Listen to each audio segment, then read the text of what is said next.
I'm sure he figures it out. It's interesting.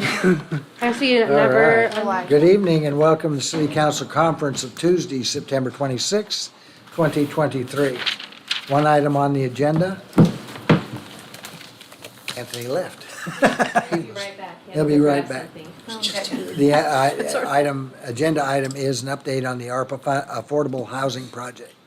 And so Mr. Purinton will be taking care of that. I guess Lisa's here too. She's the backup. She's the backup guy. He'll be right back. B team.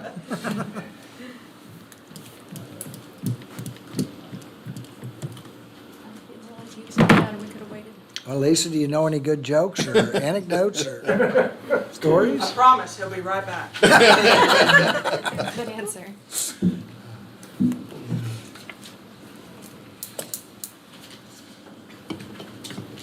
I heard him talking on the phone, but he just started getting tighter and tighter.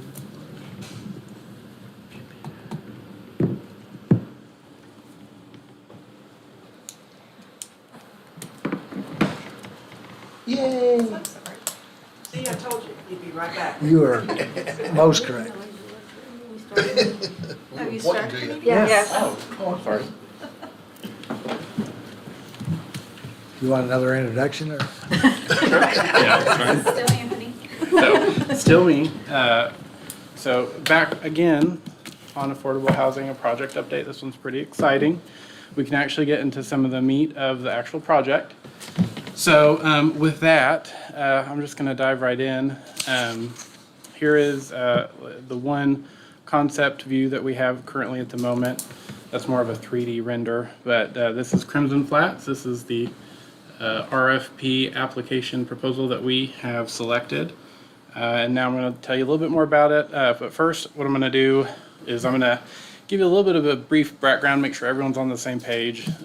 Past council actions, a little bit about ARPA, what that means for the project, and then give a little bit of a primer on state and federal tax credits and what those are, because those are an integral part of this project.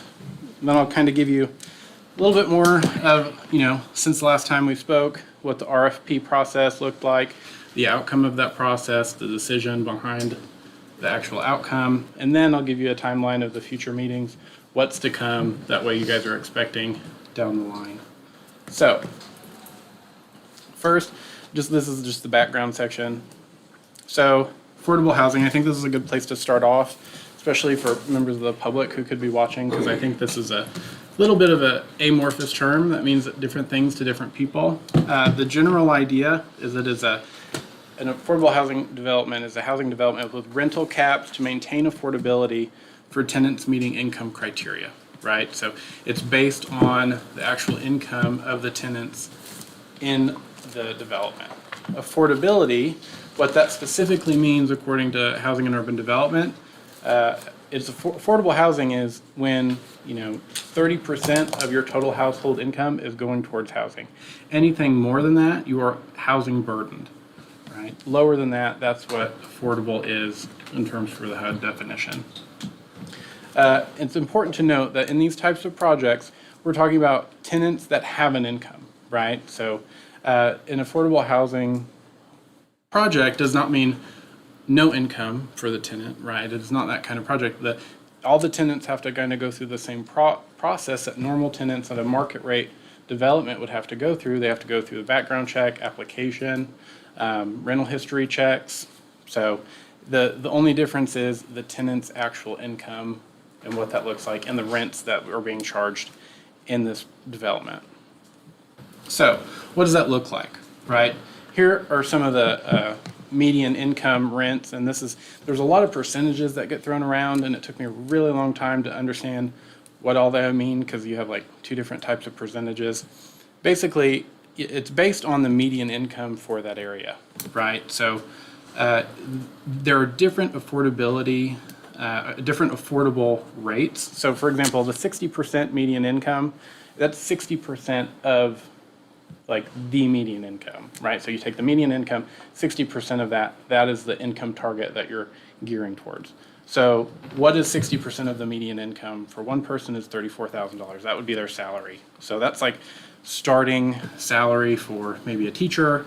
I think less than that for, some social service jobs that even require a bachelor's degree. Then it goes up from that the more people who are in the household. So for a family of 4, the 60% of the median income is about $50,000. So that's what they're making. Now, there are different levels of the median income that could result, like it depends on what income range you're targeting. So for example, there's 60%, but you can also target as low as 30%, and then you're kind of getting into the really low income people. And that could be someone who's subsisting on Social Security or social, like disability, veterans benefits, stuff like that. So that's kind of the breakdown. Now, so again, it's 30% or less of your household income means it's affordable, right? So that's where we're getting these rents from. So it's 30% of the 60% median income, right? So what is that? What is their housing cost? What does it mean for a 1-bedroom for one person with 60% median income? That's $922 worth of rent. So that's what we're looking at. That is what HUD deems affordable for that person. So this is what it kind of looks like, and this is what we're going to kind of be looking at for the rental incomes for this project based on the affordability guidelines that we've set. As you've noticed, these are nothing like what you would see now in our current market. These are extremely low, right? This is why you're not seeing affordable housing being built without some sort of governmental subsidy or benefit, right? Because it is not possible, it's hardly possible, I would even say, to make a project like this cash flow without that extremely important federal subsidy. So keep that in mind, like why affordable housing has to have that governmental subsidies, because you wouldn't be able to make it cash flow without it. So, council background. Based on our ARPA award from the federal government, you guys allocated $6.4 million of that to be dedicated to affordable housing. I think you guys reallocated about $180,000 or so of that to go to the Emergency Operations Center. So it's a little bit less than that after everything's said and done. You guys, I think, did that in part probably based on the home-based study that identified a gap of 9,000 affordable rental units in the city of Norman. And so, with that money, up to now, what we have done is we've purchased land in order to put the project on, and then the remainder of that money has been used to use as project financing, and that's kind of what we put in the RFP, and that's what the remaining money is for. So we issued an RFP seeking developers who can build and operate these types of housing projects, right? And it's important that you not only build them, you have to have that knowledge of the federal subsidy program because it's very specific. It's run by the IRS, so you have to dot your I's and cross your T's because the person who is looking over you for the next 40 years is the IRS, right? So you have to be very. It's a very niche type of housing development. Not anyone could even apply to get the credit. You have to have experience and even in order to apply to be considered for the subsidy. So we are looking for a very small number of developers who are even qualified.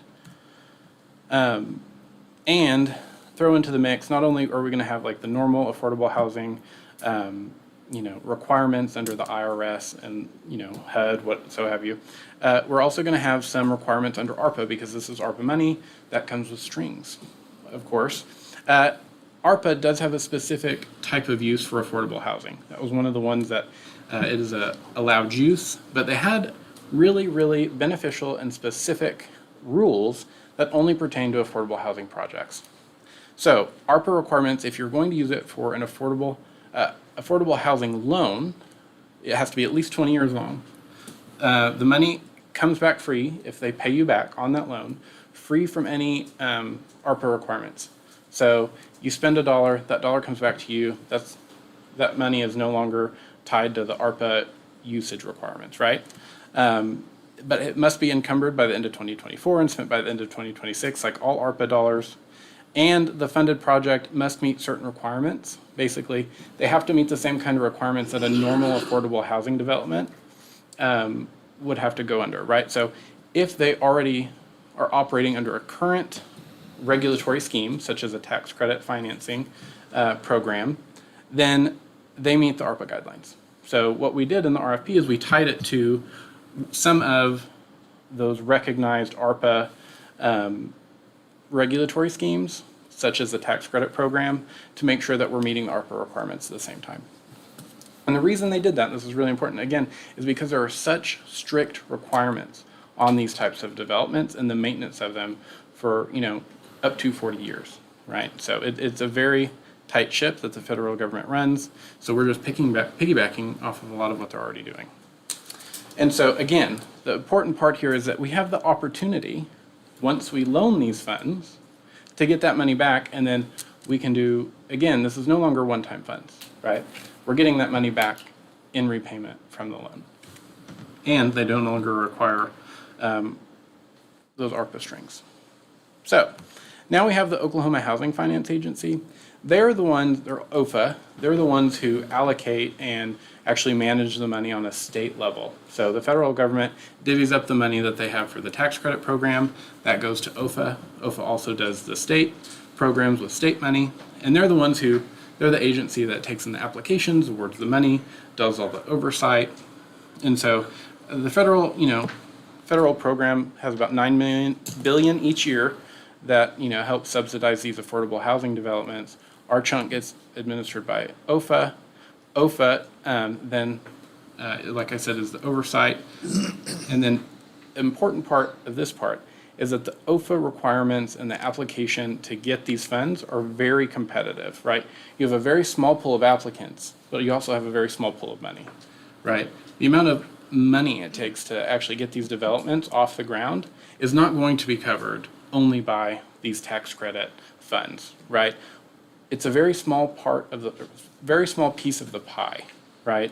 Even, after let's say that, we have a developer who gets funds from the federal government, we also give them some of our ARPA funds, they're gonna still have a really large portion of that development that they're gonna have to finance themselves, right? So keep that in mind. This is a very small piece of the pie, but it definitely carries the most regulations.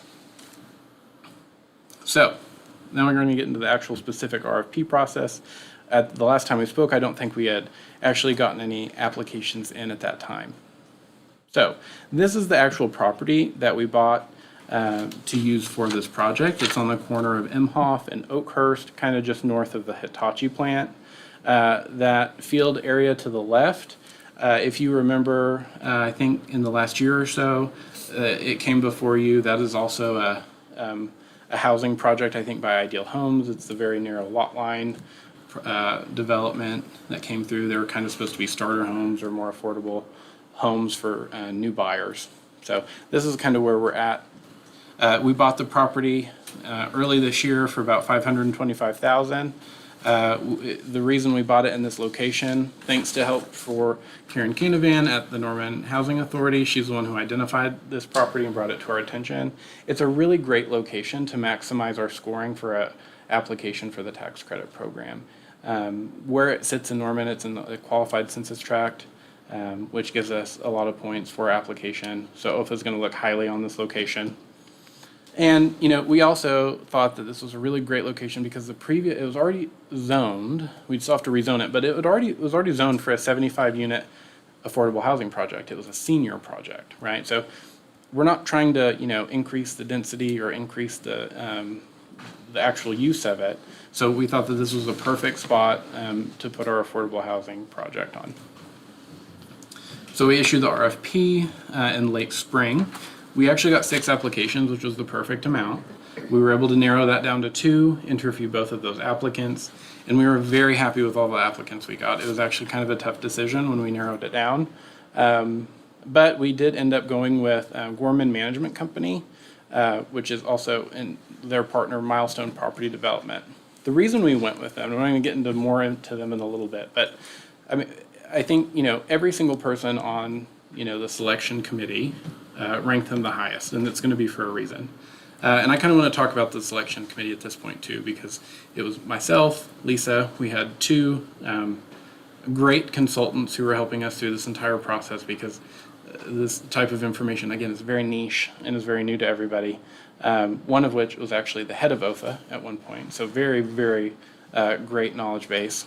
And then we had Lee Hall, who was a previous city council member, Brandon Hopper, who was a local banker, and then Karen Canavan from the Norman Housing Authority. And so I think everyone, immediately kind of had a consensus of who the highest scoring applicant was.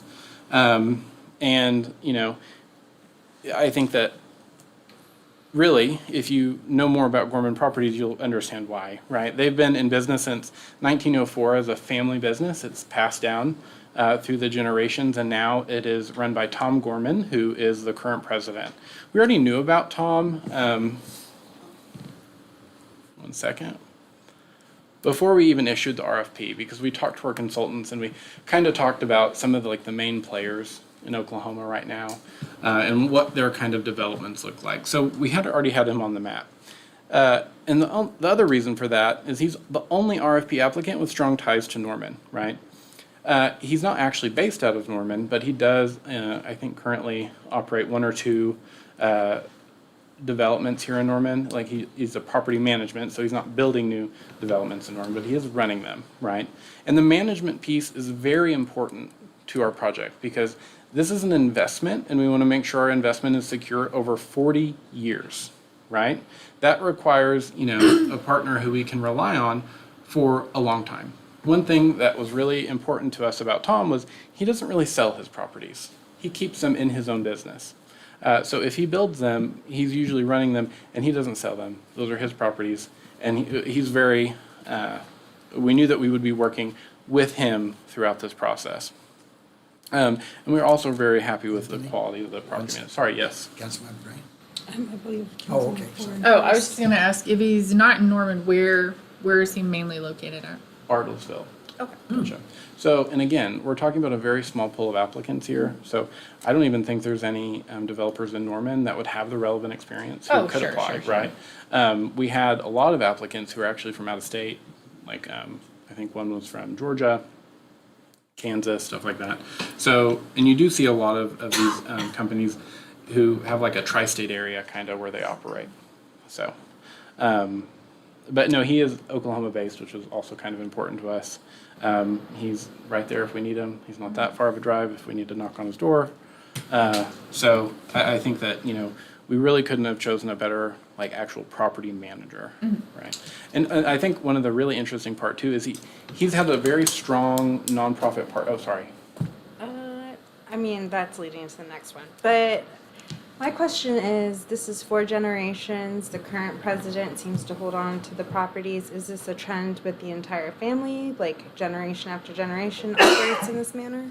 Yeah, so actually, I think Tom, one of the, he is like currently operating, developments that I think were built by his father in the 70s, right? So, this is a very strong tradition of like, real estate, development, management. So and that's something that we kind of knew going into it. And that, again, experience is the most important aspect to us. Because again, OFA does not let you apply for these credits unless you have experience or you are partnering with someone who has had past experience on a project, right? So we knew that it is a very, very high level knowledge required in order to even know the ins and outs of the application, right? We had to get consultants to even understand the application. So, it's super important to have someone with knowledge.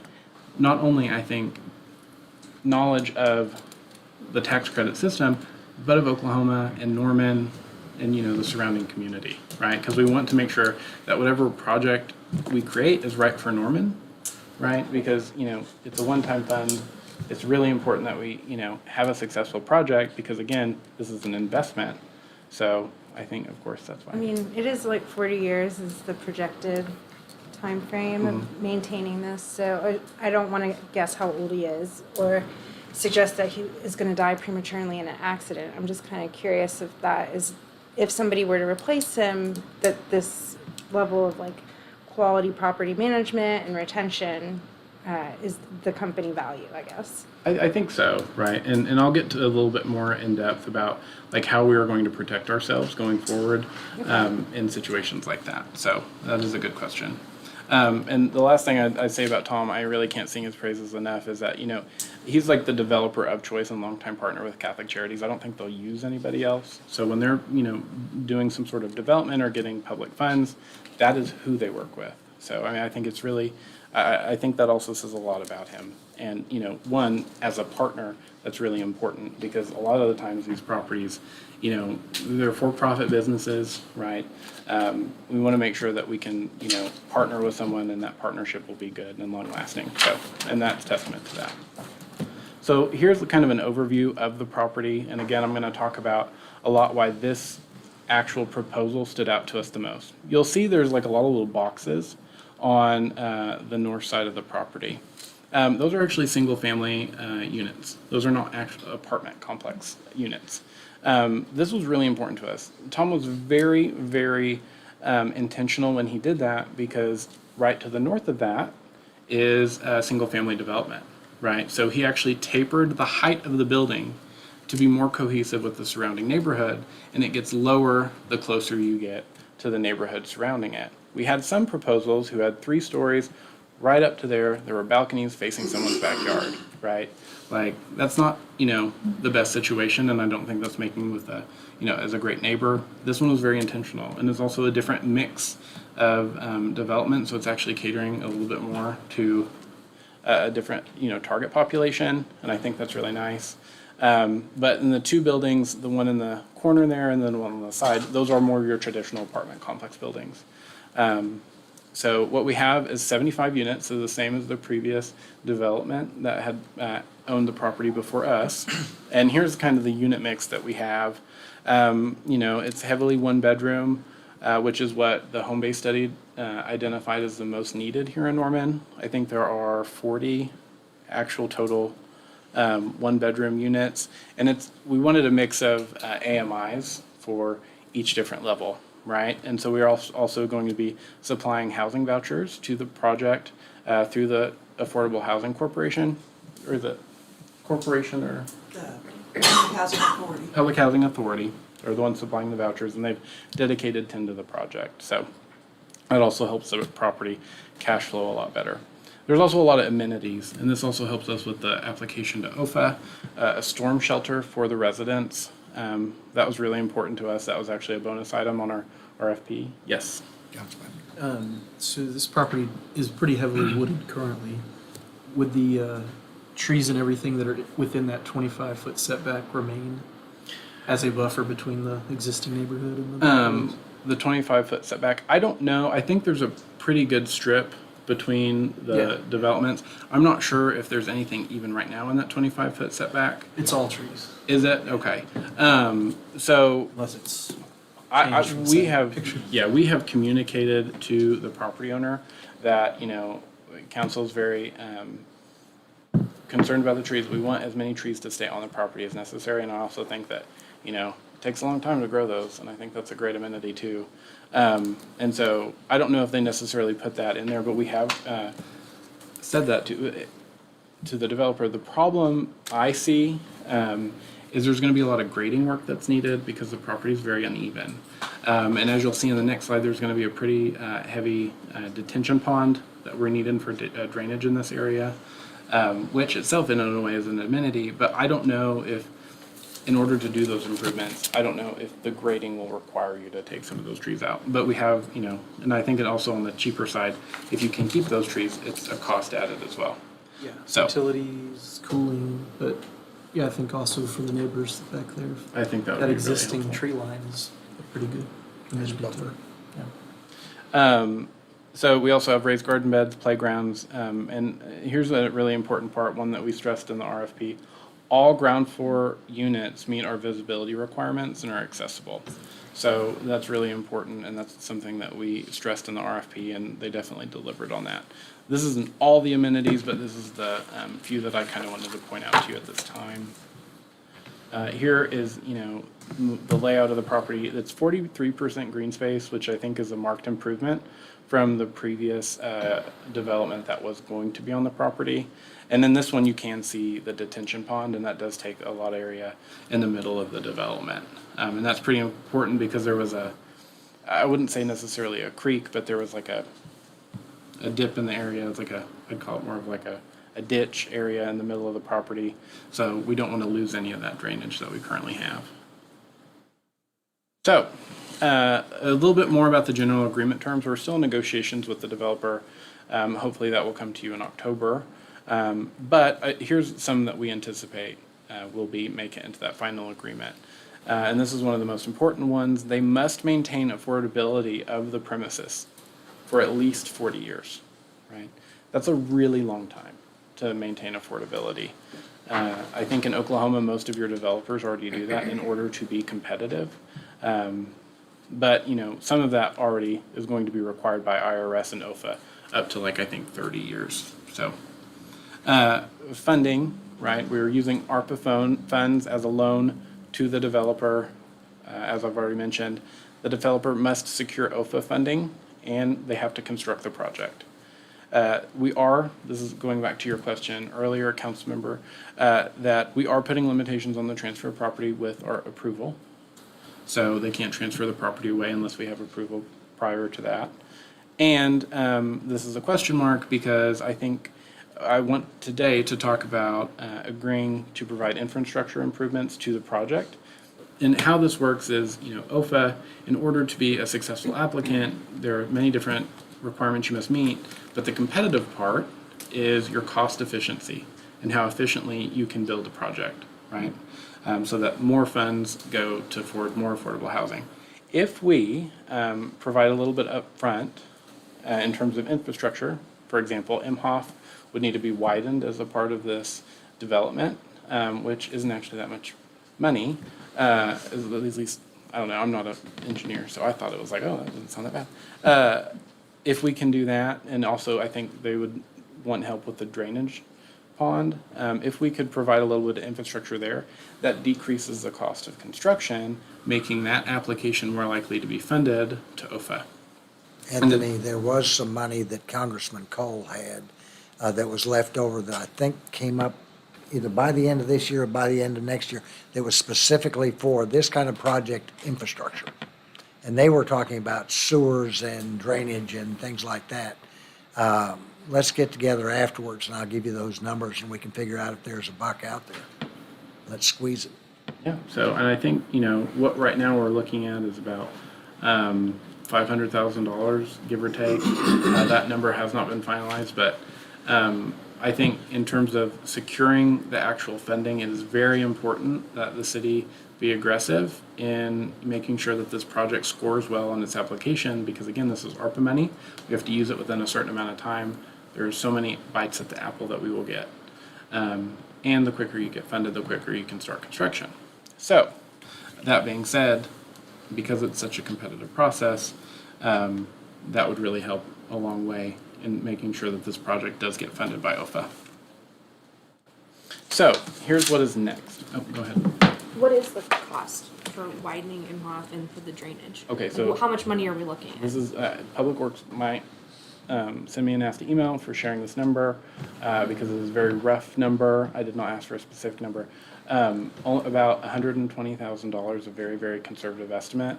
That's just for the widening? That's just for the Imhoff widening. I think the bigger ticket item is going to be the grading work and the detention pond that's smack dab in the middle of the property. You know, it's Norman, so we want to make sure that that drainage is going to be great. So that's kind of, you know, part of the reason that I think that's a good idea for the city to invest in that up front as a part of, you know, our offer and our subsidizing this project. So, all right, so.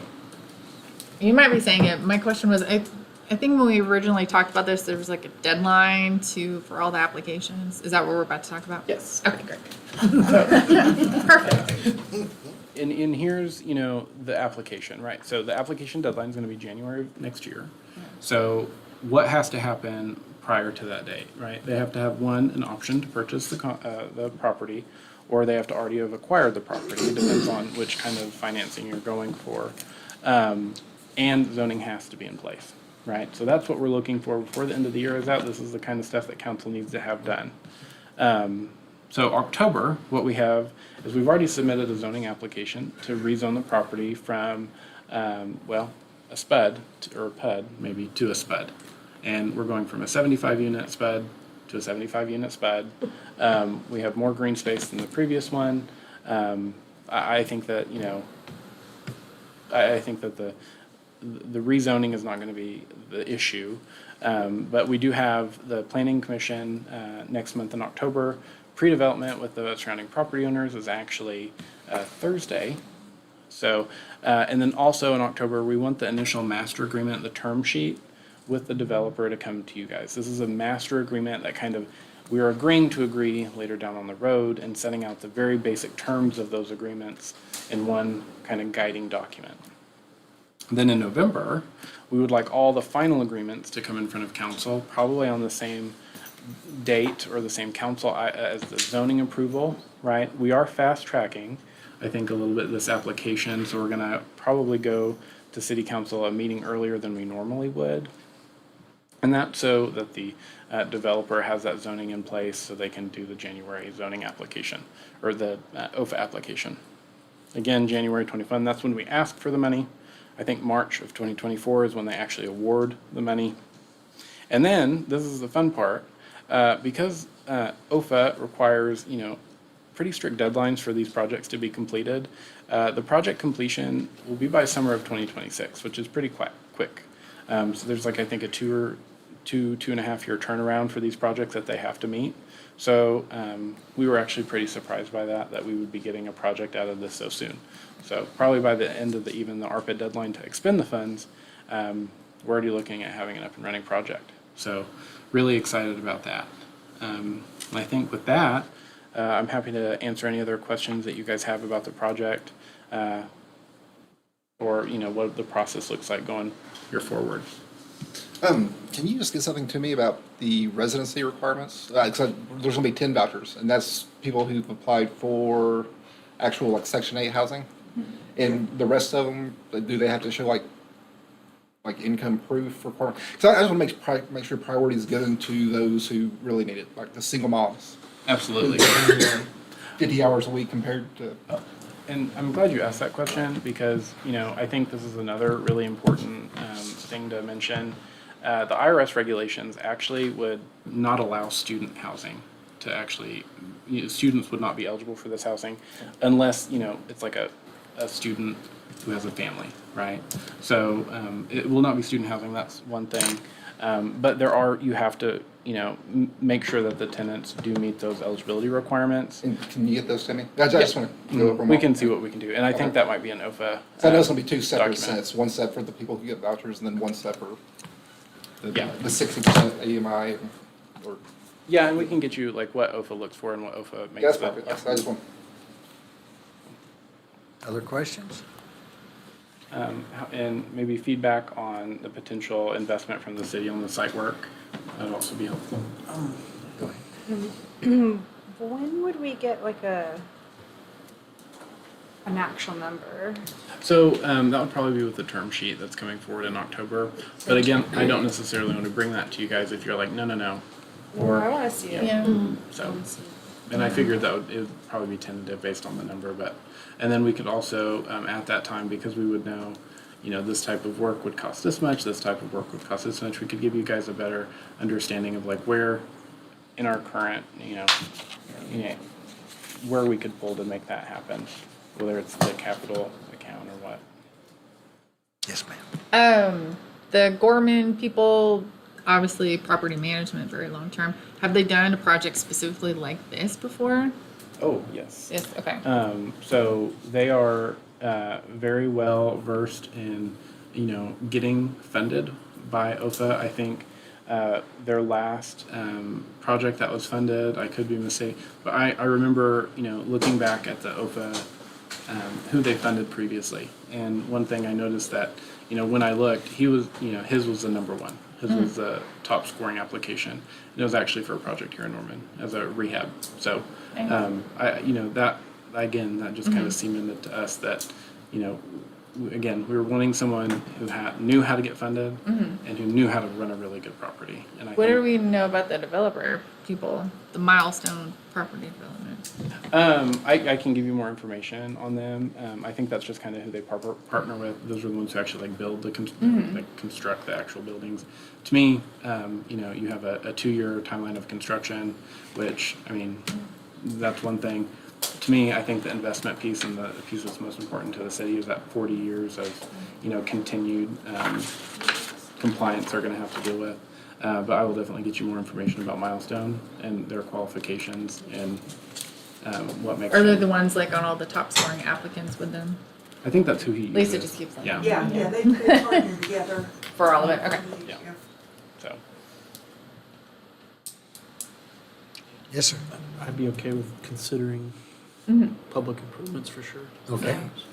Does everybody agree? Does anybody disagree? There we go. Please do. All right. Well, all right, are you done? I'm done. I'm done. All right. We are adjourned until 6:30. Awesome sauce. Thank you.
Good evening, and welcome to the City Council, Norman Utilities Authority, Norman Municipal Authority, and Norman Tax Increment Finance Authority meeting of September 26, 2023.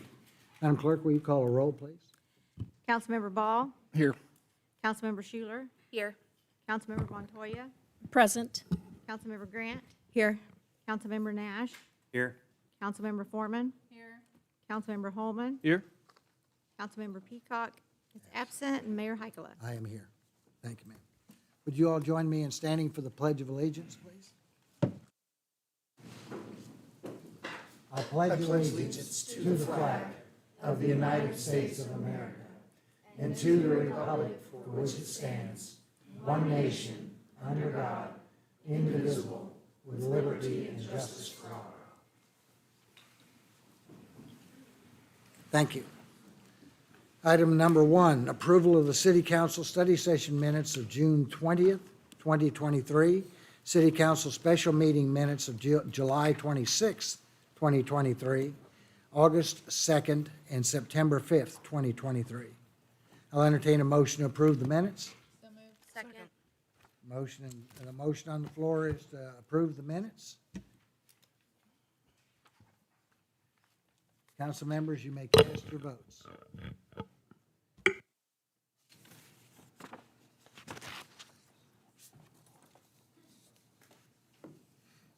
All votes have been cast, and the motion to approve the minutes passes unanimously. Thank you, ma'am.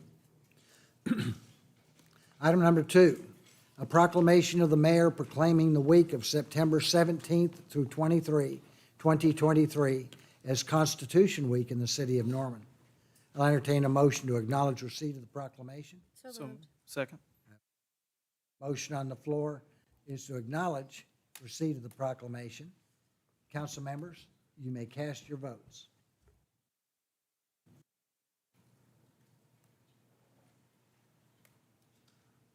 All votes have been cast. Receipt of the proclamation passes unanimously.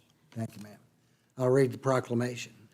A proclamation of the mayor of the city of Norman, Oklahoma, proclaiming the week of September 17th through 2023 as Constitution Week in the city of Norman. Whereas September 17th, 2023 marks the 235th anniversary of the framing of the Constitution of the United States of America by the Constitutional Convention, and whereas it is fitting and proper to accord official recognition to this magnificent document in its memorable anniversary and to the patriotic celebrations which shall commemorate the occasion, and whereas Public Law 915 guarantees the issuing of a proclamation each year by the President of the United States of America designating September 17th through 23 as Constitution Week. Now, therefore, I, Mayor of the City of Norman, Oklahoma, do hereby proclaim the week of September 17th through 2023, as the Constitution Week, and we ask our citizens to reaffirm the ideals of the framers of the Constitution had in 1787 by vigilantly protecting the freedoms guaranteed to us through this guardian of our liberties, remembering that lost rights may never be regained. Is Carolyn McCabe with us would you like to say something, Ms. McCabe? All right.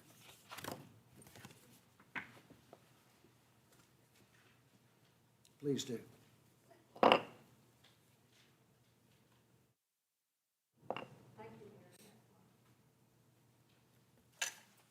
The Constitution Week is very important to the DAR Council. We are the Black Beaver chapter right here in Norman. And as the mayor said, and maybe you didn't know that specifically the Daughters of the American Revolution state the purpose as emphasizing citizens' responsibilities for protecting and defending the Constitution, to inform the people that the Constitution is the basis for America's great heritage and the foundation of our way of life, and to encourage the study of the historical events which led to the framing of the Constitution in September 1787. It was petitioned by the Daughters of the American Revolution, and that's why we have Constitution Week. Thank you, council members. Mayor.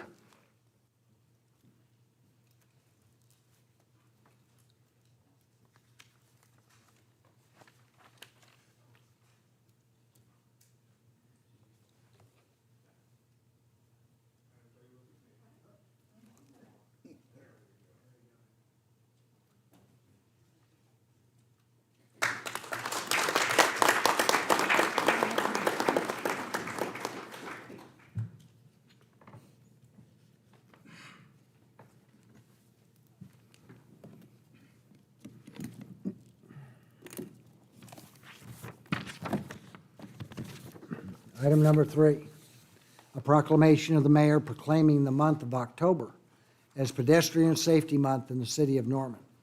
I'll entertain a motion to acknowledge receipt of the proclamation. So moved. I have a motion and second. The motion on the floor is to acknowledge receipt of the proclamation. Council members, you may cast your votes.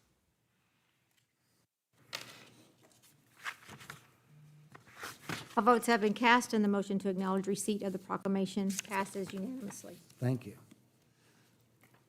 A proclamation of the mayor of the city of Norman, Oklahoma, proclaiming the month of October as Pedestrian Safety Month in the city of Norman. Whereas the city of Norman, Oklahoma is committed to the safety and well-being of all its residents and visitors, and whereas pedestrian safety is a fundamental concern and fostering a safe environment for pedestrians is essential for the vitality and health of our community. And whereas we acknowledge the tremendous value and vibrancy that walkable districts like Campus Corner and downtown bring to our city, serving as hubs of culture, commerce, and community gathering, and reinforcing the importance of pedestrian safety. And whereas raising awareness about pedestrian safety during the month of October, when daylight hours decrease, it is critical to ensuring the safety of pedestrians and reducing accidents and injuries. And whereas educating the public about safe pedestrian practices and encouraging responsible driver behavior is essential in preventing pedestrian accidents and fatalities. And whereas the city of Norman is dedicated to improving pedestrian infrastructure and accessibility to create a more walkable and vibrant community. And whereas the city of Norman, in partnership with Embark, has undertaken significant enhancements to our public transportation system, including the implementation of route improvements and the opening of state-of-the-art transit center aimed at providing safer, more efficient, and accessible transportation options to better serve transit users. And whereas it is with heavy hearts that we recognize that the period from 2015 to 2021, our city witnessed the loss of 12 precious lives due to pedestrian accidents, and 31 individuals sustained life-altering injuries. And these tragic incidents serve as a solemn reminder to prioritize pedestrian safety. Now therefore, I, Mayor of the City of Norman, Oklahoma, do hereby proclaim the month of October as Pedestrian Safety Month in Norman, Oklahoma.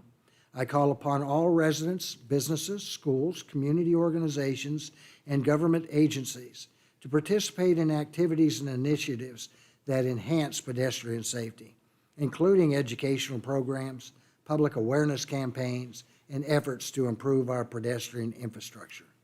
Is Mr. Jose Jimenez here? Oh, there you are. Would you like to say something, sir? All right. Thank you, Council. Thank you, Mr. Mayor. I won't say too much since the proclamation was pretty long, right? But I'm very appreciative of you all taking the opportunity to hear the proclamation. I went to OU, and that's kind of where I started first learning about pedestrian safety. When I would walk from my apartment in Campus Corner to class or work on campus, and it was great that I was able to walk to class, walk to work, and not have to worry about drive-in or traffic and stuff like that. So Norman's got some really good pedestrian safety, and so I'm happy to be here to accept the proclamation. Thank you.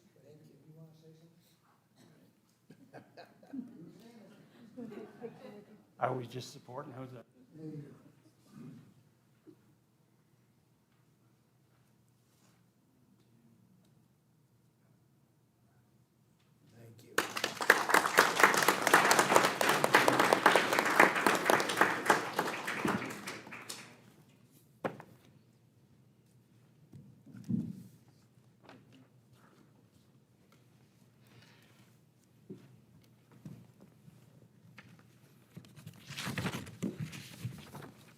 Next item on the agenda is council announcements, starting at Ward 1.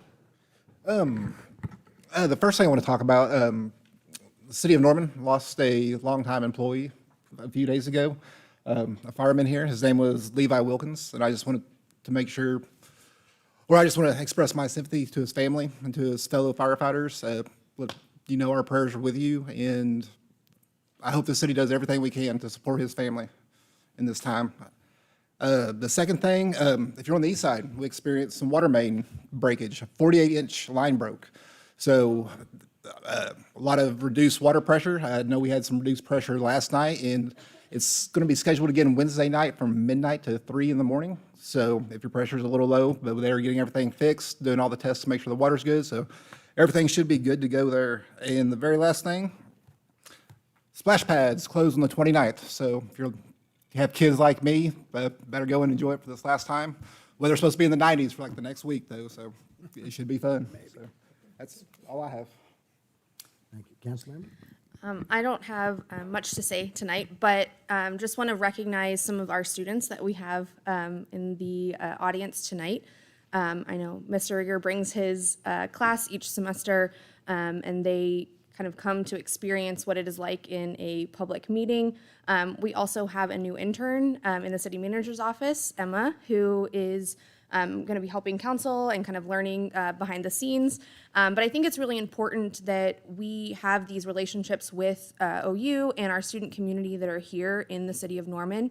And I would really encourage you to, I'm talking to the students, encourage you to get your fellow students to come and pay attention to what's happening here at City Hall, and get a little bit more involved in our local government because it is super important. And you are residents of this community, and the things that we do here in this room affect your life as you're going to school, even if you are from Norman or not from Norman. So thanks for being here, and hope that you learn something tonight. Councilmember? Good evening, Norman, Oklahoma, and Ward 3. I do not have any announcements tonight, but for you all out in the audience and watching at home, thank you all for being here. Councilmember? Buenas noches, Ward 4 and City of Norman. I know we just had a proclamation about Constitution Week, but I'm going to expand. The preamble lays out the core values of the Constitution, that the Constitution exists to achieve: democratic government, effective governance, justice, freedom, and equality. Yet once again, as a city, we failed to see a proclamation acknowledging National Hispanic Heritage Month, which runs September 15th to October 15th and overlaps with Indigenous Peoples Day on October 9th, also a national holiday.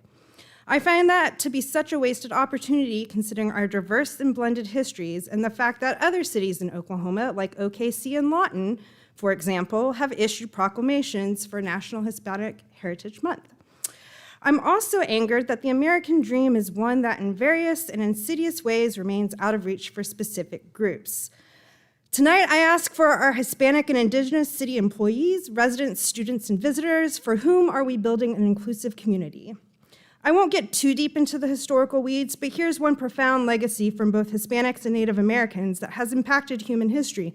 Maize, aka corn, started its domestication in early Mexico. It is a story that encompasses the gene flow from wild grains with desirable traits to the form of proto-corn, aka maize, that then enters these continental systems of trade all over North and South America. Once it hits the market, so to say, it continued to evolve into the grain that the Europeans would encounter in the 15th century.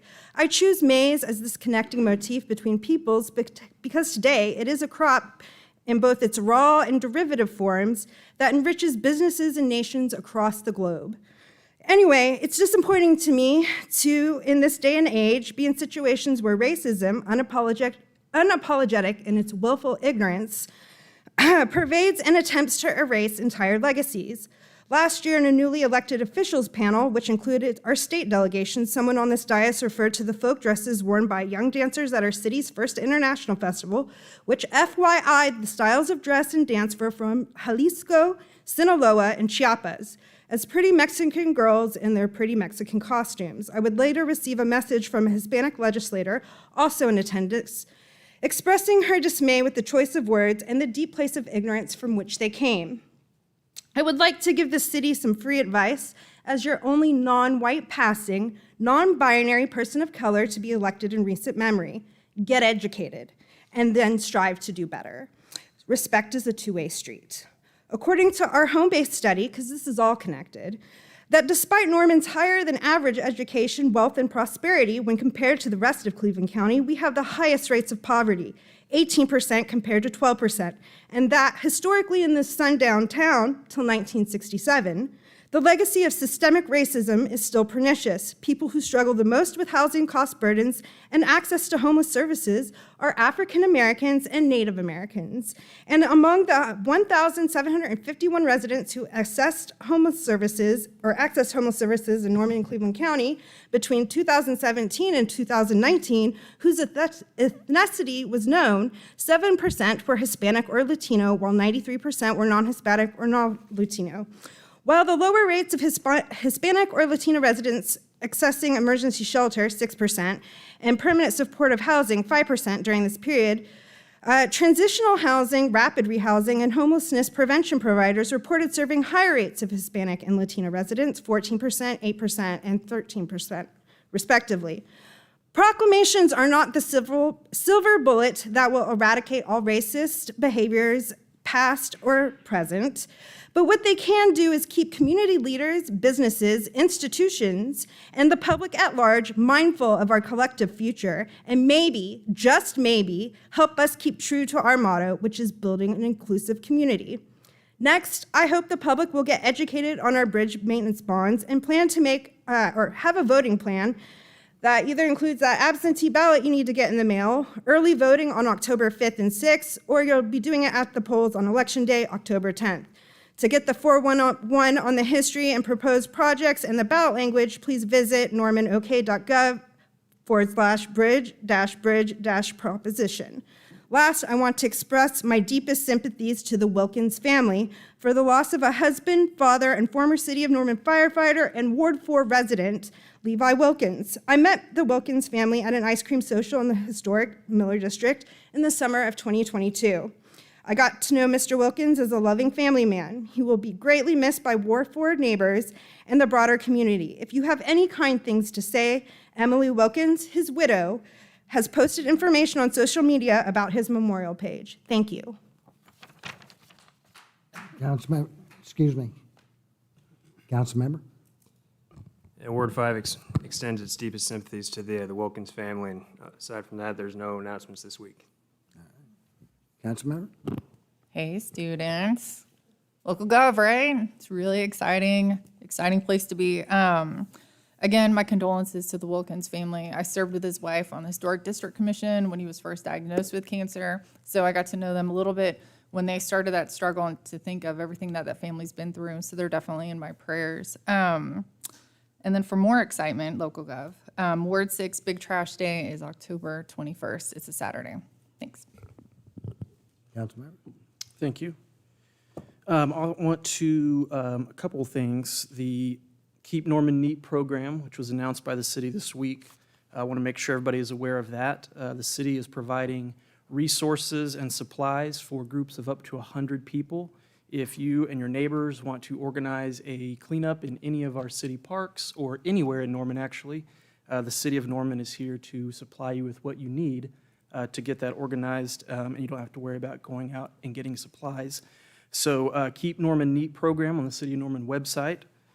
Also would encourage everybody this Thursday, Community Planning and Transportation Committee meeting at 4 o'clock here at City Hall. It will also be live streamed on the City of Norman YouTube channel. And in that meeting, we will be discussing, as we do every month with city staff, our public transit ridership report. But for this meeting, we will actually also be discussing the upcoming changes to our entire bus route system that will be going into effect on October 16th. So that will be the opening of our brand new transit center in downtown Norman at Porter and Comanche. What was an abandoned bank drive-through building for about 6 years will now be our new transit center and all of the new routes. So if you are a transit rider in Norman and it's a service that you rely on, if you have questions or concerns about the route changes, I would definitely encourage you to attend the meeting on Thursday or watch it, send us any comments or questions that you might have. And this is something we'll be reviewing every month as we do regularly in that committee. So we will look forward to hearing your feedback about how the new routes are working or not working for you, and seeing what adjustments might need to be made as we get down the road on that. So again, that is on this Thursday at 4 p.m. Would also encourage residents to plan to attend or watch the Council Oversight Committee meeting on the 12th and the second Thursday of every month, where we get an update from city staff on our homeless report and report about a friend's house and the demographics of who is staying there, what types of people, what age groups, different things like that. So that is a public discussion we have monthly in that committee, and anybody is welcome to attend or send us your questions, comments about that issue, and we will discuss them in that committee as well. Also want to note that the Share Center opened last Monday to the public at Food and Shelter for Friends. It is a project that didn't require any city funding, but it is something we had to vote to approve from a land use standpoint. And now it's open and it's serving all Cleveland County residents, homeless or not homeless. If you are in need of food, they said 1 in 7 Cleveland County residents, I think it was, is food insecure. So if that applies to you, the Share Center is now open at Food and Shelter for Friends, and would encourage you to go check that out. It is a beautiful facility. And then also want to mention the Monarch Festival coming up this weekend at Andrews Park. First one, I'm looking forward to attending. It's the first one I'll be attending. I've got a lot of people that are real interested in butterflies that live in my ward, and we've talked a lot about pollinators and all those different things around the city of Norman, so I'm really looking forward to that festival this weekend. And then the other thing, too, because there's been, again, so much discussion about crime and homelessness in Norman, the city council last month, we did request a meeting with Norman Police Department. It was a 2-hour meeting, which is available for anybody to watch on the City of Norman YouTube channel from August 29th. And we asked all the questions we've heard in the public about crime issues in Norman, about homelessness, about whether Norman Police Department is or isn't enforcing the law. And you can listen to that and the answers directly from the chief himself in that meeting. I also have copies of that presentation that the police department gave us up here for anybody that would like to have one. So that was a good one to check out. We will be having further meetings as well as we continue to hear feedback from the public and try to get answers. And I would also mention that in that meeting, the police department did lay out what their plans are for how they are addressing the concerns that we have heard, that they have heard as well, and what they're doing going forward. So the last thing, two more things. One, be sure to vote on October 10th. Our last local election showed an item passed by 21 votes in a city of 130,000 plus people. So for all you students out there watching, if you don't think it's important to vote, or if you don't think your vote matters, it really does, and every single vote in a local election for sure in a city like this can decide whether an issue fails or passes. So be sure to get out and exercise that right. And the last thing is, as my other colleagues have recognized, is just thoughts and condolences to the family of Levi Wilkins. I think our whole community appreciates your service to our city, your dedication, and to his family. Just know that the city as a whole, city government, and I'm sure numerous Norman citizens are here for you, and if you ever need anything from us. Thank you. Thank you. I join in joining my fellows in commemoration, I guess, of Levi and the things that he's left behind. And my condolences to the family and to his fellow workers. Firefighters do an amazing job for us every single day of the week, and it's very appreciated, and so is the police department. Next item is consent docket. This item is placed on the agenda so that the City Council, by unanimous consent, can designate those routine agenda items that they wish to be approved or acknowledged by one motion. If any item proposed does not meet with the approval of all council members, then that item will be heard in regular order. Staff recommends that item 4 through item 18 be placed on the consent docket. I'll entertain a motion to place items 4 through 18 on the consent docket. Second. I have a motion and second. Motion on the floor is to place items 4 through 18 on the consent docket. Council members, you may cast your vote.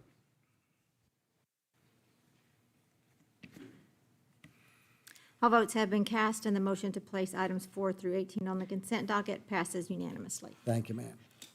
I'll entertain a motion to approve items 4 through 18 on the consent docket. Motion to approve. I have a motion and second. Are there any comments from council regarding any item on the consent docket? The motion on the floor is to approve items 4 through 18 on the consent docket. Council members, you may cast your vote. All votes have been cast, and the motion to approve the consent docket passes unanimously. Thank you, ma'am. Non-consent items. This is item number 19. Consideration of adoption, rejection, amendment, and/or postponement of Resolution R 232470, appropriating $900,995 from the general fund balance for the expansion of the school resource officer program. I'll entertain a motion to adopt or reject the resolution. Motion to adopt. There's a motion and second. Councilmember Grant, you have some questions? Yes. My first question is, what is the actual legal language of what we are supposed to do with NPS? Do we have an MOU, contract? What's the document that lays out the responsibilities, funding, and anything else? Ms. Walker? Yes, thank you. Got too much stuff over here. Yes, we have an MOU that's been amended once with Norman Public Schools. It was initially entered into back in 2016 after PSS2 was adopted. Under that agreement, it says that the city and the Norman Public Schools will work together to fund the agreement. The city will provide 13 employees who serve as SROs. We've done 9 of those hires. We have the remaining 4, and that's what this budget item would provide tonight. And those 4 would be to rotate between the elementary schools. As I said, the parties agree to jointly fund the agreement. It doesn't say in what percentage, and what the contract actually calls for is an annual meeting where the Finance Department presents the expenses for the upcoming year, and the Norman Public Schools kind of outlines, I think, what they're able and willing to pay. And I know Anthony can speak more as to what those amounts are, but typically it's been about half of the cost of the personnel for salary and benefits, not necessarily equipment or vehicles, but definitely a significant share of that coming from the school. So if this were approved tonight, under this agreement in May, we would be meeting with the school district again and talking about the share of those costs and how those would be split among the parties. I think preliminary indications are that the public schools doesn't have a sufficient funding to cover half of the cost of these 4 officers. That would be about $450,000. And so it might be a discussion of a lesser share. It might not be that they can provide any more than that. We just don't know until we have that meeting with them. Okay. Is the 3-year SRO grant from the state going towards any funding of this? That grant would not come straight to the city. It would go to the school district. I don't know that they're in receipt of that or that they've even been able to apply for that yet. So I don't know what they intend to do with those funds. Will the PSST fully fund anything, or was it always designed to fall short because it relies on said partnerships to fund our initiatives? I think we always knew the expenses would outpace the revenues, and so at some point within the PSST2 ordinance, it was anticipated that those expenses would be brought into the general fund, sort of after we finish some of those capital priorities. For that reason, I think that's probably the case regardless of whether we get that share from NPS or not, that those expenses would have outpaced the revenues. I'm more of the mindset to postpone until we've had discussion with NPS, especially about that state funding specifically for SROs. I understand from our conversation, as Councilmember Holman pointed out, that in overtime we pay about 2.5 employees. So I know 90K won't cover a whole employee, but I would like to see them coming up with some money, and especially since the asks have been mighty for the city to pay 100% of another proposal about this. So that's where I stand on it. So Councilmember Grant, your, the math is right on. Overtime for the SRO program last fiscal year came in right about $250,000. And that was overtime from, of the 9 SROs that support the high schools and the middle schools, they would go rotate and spend time at elementary schools, and that wound up driving most of that overtime budget that added up to about that $250,000. So yeah, additional bodies hopefully would help pare down that overtime expense. Who does? Do you want to make a motion? Yes, I would like to make a motion to postpone. Is there a second? There is a second. Motion and second on the floor. Motion is an opportunity for us to postpone this until after the meeting. After we talk to NPS Okay, about what their share can be.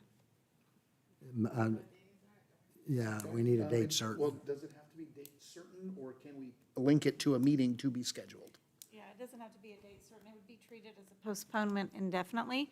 Oh. But we would be, based on this direction tonight, bringing this back to an agenda after we've had that opportunity to meet with the public school system. So the motion should be to postpone indefinitely this item. Councilmember has a motion and second. The motion is to postpone this meeting indefinitely, to postpone this vote indefinitely. I'd like to do the meeting. Council members? Oh, sorry. With that, would the intent would be that meeting would be held soon? Yes, absolutely. So like, Yeah, we don't have to wait until May. And actually, a little earlier is better for budgetary purposes anyway. So a little more runway out front gives everybody time to adjust. okay, when I did suggest putting this forward, based on the discussion about we're already paying overtime, we have 4 remaining positions that are voter approved that we have an obligation to fill, and we're already paying overtime for almost 3 of them, so we might as well go ahead and do it. I guess I had the number like $400,000 to $500,000, $100,000 per, something like that in my mind, and when I saw 900, I was kind of like, so I don't know if maybe that discussion with MPS happening soon and figuring out what is their ability and willingness to use that grant or whatever funds they have to contribute to that. That would be helpful for sure. You bet. And I'll ask Major Vincent and Major Shattuck, that number is basically the startup cost of new officers' vehicle, uniform gear, that type of thing, not the ongoing annual, but I know he's got the numbers. Andy. Hello, Council. I'm Major Chad Vincent with the Police Department. Yes, sir, that's correct. The bulk of that number is heavy equipment to get them up and running, to get them started. So a lot of that will be the one-time expense to get started.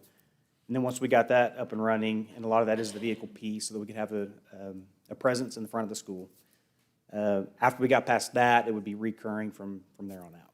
So one of those thoughts of 4 officers, 4 vehicles, and I think our last vehicle acquisition, they were somewhere in the $82,000 a piece range for a vehicle equipped. So times 4, that's a large portion of the difference between our original cost estimates versus, the number plus all the gear that Yes, sir. each one of them is assigned. Of that number, 345,200 are those 4 police cars. Could, so October 24th would be our second meeting in October. Would it be unreasonable for that meeting to have taken place by then? I'll reach out to the school district first thing in the morning and find out when we can meet on their calendar. And my assumption is, council, we could do it, we could agendize it as a joint meeting, which I don't know if we've done in a very long time, but the opportunity for elected officials from both bodies to be able to sit around the table and discuss those issues might have a great deal of value. Yeah, I'd be for that. I would too. Yeah. Okay, thank you. Councilmember Ball? When did this get pulled from the consent docket? This morning. This morning? Okay. I thought we'd made an informal agreement to not pull consent docket or have everything that was going to get pulled by 5 o'clock on Monday. I know it wasn't an official rule, but out of respect to each other, so we could have people come and speak on the issue and give them the time that they deserve. Because I know a whole lot of teachers and a whole lot of parents that will be very disappointed in postponing safety for their children for even a day. Well, we had talked about this and we had it all set up. I mean, this is $900,000 to ensure that we have officers like these men right here at our schools to keep our kids safe. We see what's happening around the country, and everybody here, all you hear is about school safety. What can we do? What can we do? Well, this is something we can do. We can allocate $900,000 tonight to ensure all of our kids have one of these gentlemen right here to help them, not only just keeping them safe, but do y'all know what school resource officers do for the kids?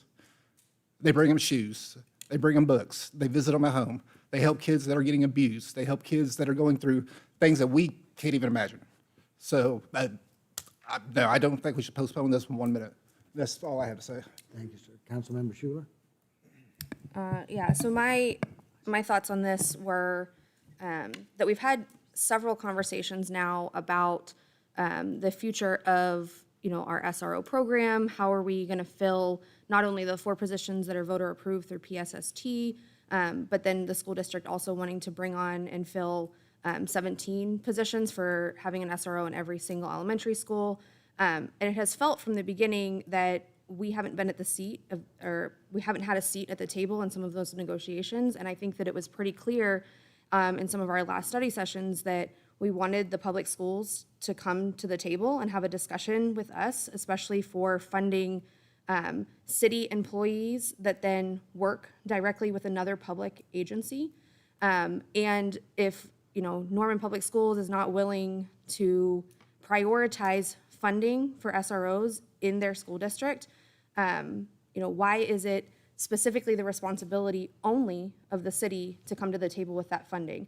And so I think postponing this is the right move until we can have those future conversations about this. And just to the point about children's safety, of course, we all want to have safe schools. We want our children to be safe in our schools, but there are also members of this community that do not support SROs in our schools, and we have to do our due diligence to make sure that we are letting the voices of all of our residents, because I have emails in my inbox asking us not to put more armed police officers in schools. So not all parents agree with SROs, and we need to, as a body, make informed decisions about what that is going to look like. And I think that having joint conversations with the public schools is really important. So I'm hopeful that, as Councilmember Holman said, that we can have a quick meeting about this. I would have hoped that after our last study session that the school district would have gotten that memo, but here we are. So I think postponing until we can talk to them is the course of action that we have in front of us. Thank you, ma'am. Councilmember Foreman? A few questions. First one, Catherine, when the public voted on PSST2, was it with the understanding that Norman Public Schools was going to pay a portion, or are we just saying, as the city, we're committing funds to do this?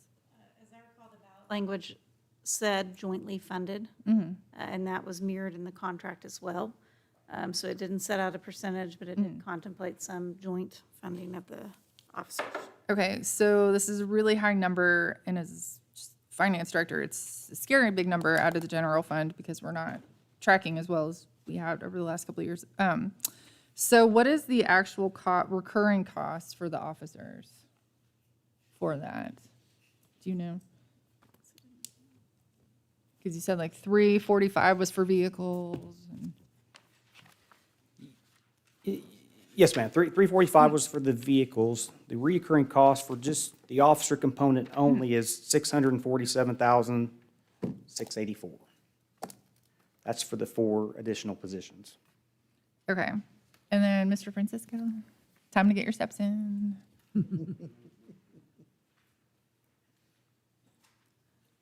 So I'm fine. We have an obligation to the city and to families and parents and stuff like that.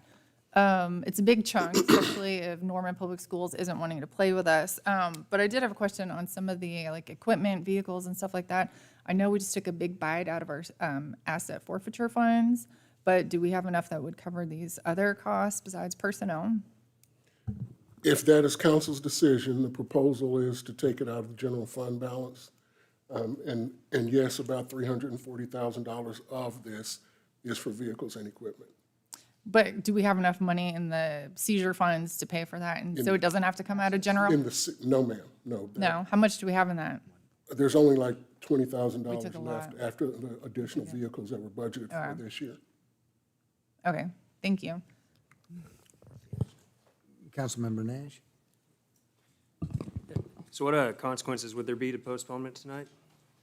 No consequences. The recruitment has not begun or anything, so it was just a conversation that took place at the August 15th study session. And from that, it was a Councilmember Holman line of discussion and that inquiry into the amount of overtime that was being incurred by our SRO program providing coverage at the elementary school. So really, it's just a matter of when council decides to go forward, if council decides to go forward.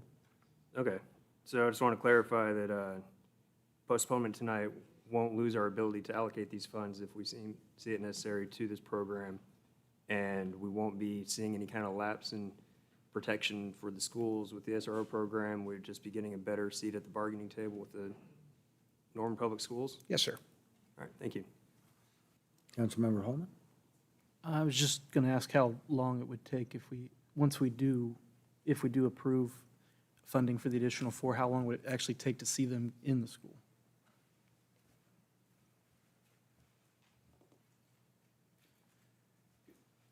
So that's a good question. We've discussed it before, but typically for a brand-new police officer, it takes about 10 months to a year to get them fully trained, out in the field, able to respond to calls on their own. And that's the point where typically we would assign that officer into patrol, and then we would select a veteran officer, then we would assign that person to the school. So it does typically take 10 months to a year, but this is really important to us. School safety is paramount to what we do strategically. So we do believe that if this were to be approved tonight, the proposal or the plan would be to move pretty aggressively through that. We believe that we could, roughly early spring, we probably could have our first SRO in place. I think late spring could be the second one. And our target would have been, with approval and support tonight, would have been to have the four fully in place by the start of the 24 school year. And that will be the same approach. If council does decide to support and move this forward, that would be the same approach that we would have moving forward. But that's kind of like what the timeline would look like if it was approved tonight. Thank you. Any further questions? All right, the motion on the floor is to post. Oh. Who signed up? We have people signed up for item 19, but the motion on the floor is to postpone. So I'll read your name if you signed up. If you want to comment to that specifically, you can come to the mic. If your comments were broader than that, then they need to wait for a later time. The first one signed up is Steve Ellis.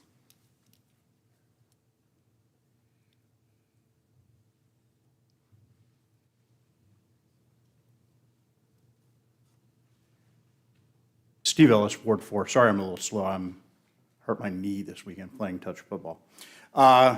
So 3 things. I want to speak in favor of the postponement, in part because I think that this requires a much broader community conversation, both about cost sharing if it comes to that, but also about whether or not SROs are required in the schools. So you guys might remember I was there for the first day of your retreat, and what I was doing during that day, which I sent you all the results of, was tabulating the latest SRO activity reports. So if you go back and look, you can see that there are some serious questions about whether SROs benefit every member of the community without, saying whether there's any particular problem with the police. The SRO's contacts with black students in Norman Public Schools in particular are really, really high compared to everybody else. It's over 3 times the rate. So that, I think, is something that we just need to discuss more fully in much the way that My city council, no, this is for the postponement, because we need to have this discussion, right? If we vote on this tonight, one way or the other, we will miss out on the discussion as to whether or not we should be doing this at all. So I think the postponement makes sense. I think that actually even agrees with the council member from Ward 1's worry about people not being here. So I think everybody should really support the postponement tonight. Thanks. Thank you, sir. Cynthia Rogers.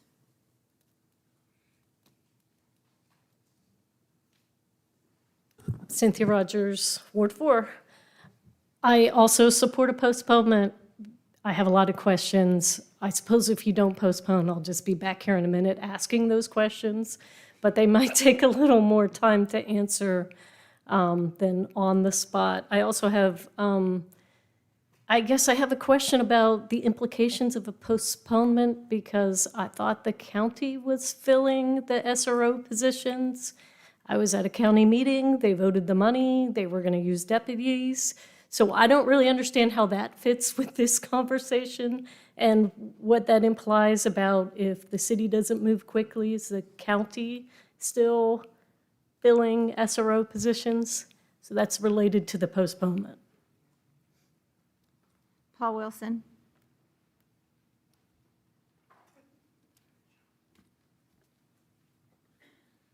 Evening. I actually concede both points of the postponement, but if we vote. Introduce yourself, Paul. Oh, Paul Wilson, Ward 1. Sorry, Mr. Mayor. But if we do approve this tonight, there's no reason why we still can't have that conversation with NPS.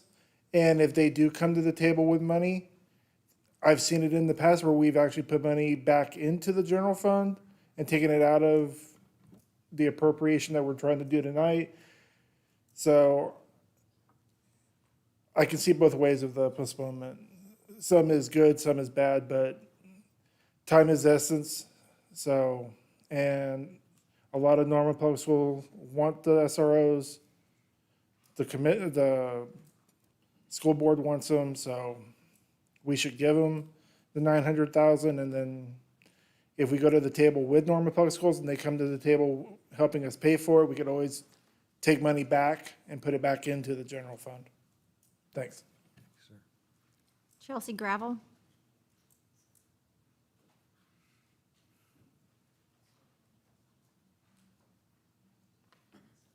Hello, I'm Chelsea Gravel, Ward 4.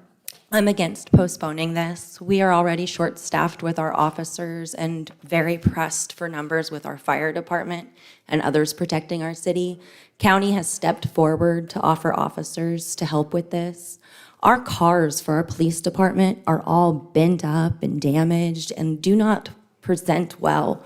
We need this money for our officers to be able to be in schools to protect our children. This is very important. Thank you. Carlinda Gravel.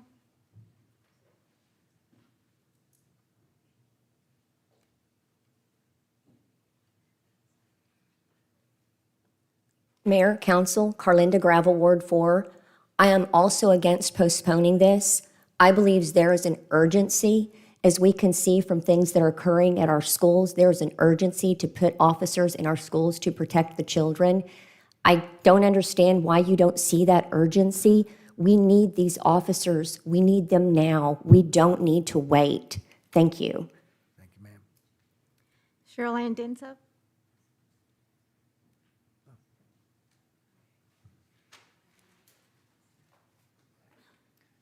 Good evening, Cheryl Ann Denso, Wards 4 and 6. That's where I have property. If you postpone, I believe this is just kicking that can down the road. We all know that we need to have the safety and security of our citizenry. We know that we're going to have to do it eventually, and just to postpone just drags the whole process out longer. You can have conversations with Norman Public Schools. They will probably be under the same kinds of budget crunches that we have. So I don't understand why, since you know it's going to happen eventually, why we can't just get that ball rolling now so that we don't have a lag time and a safety issue in the process. Thank you. Thank you, ma'am.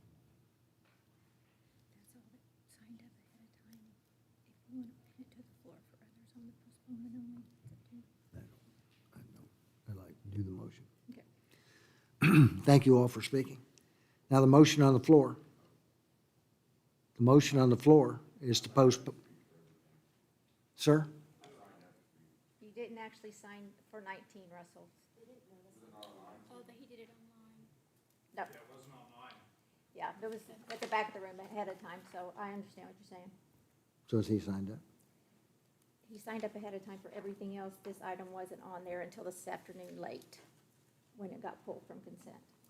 So, it's up to you. Russell, yes, please, speak to us.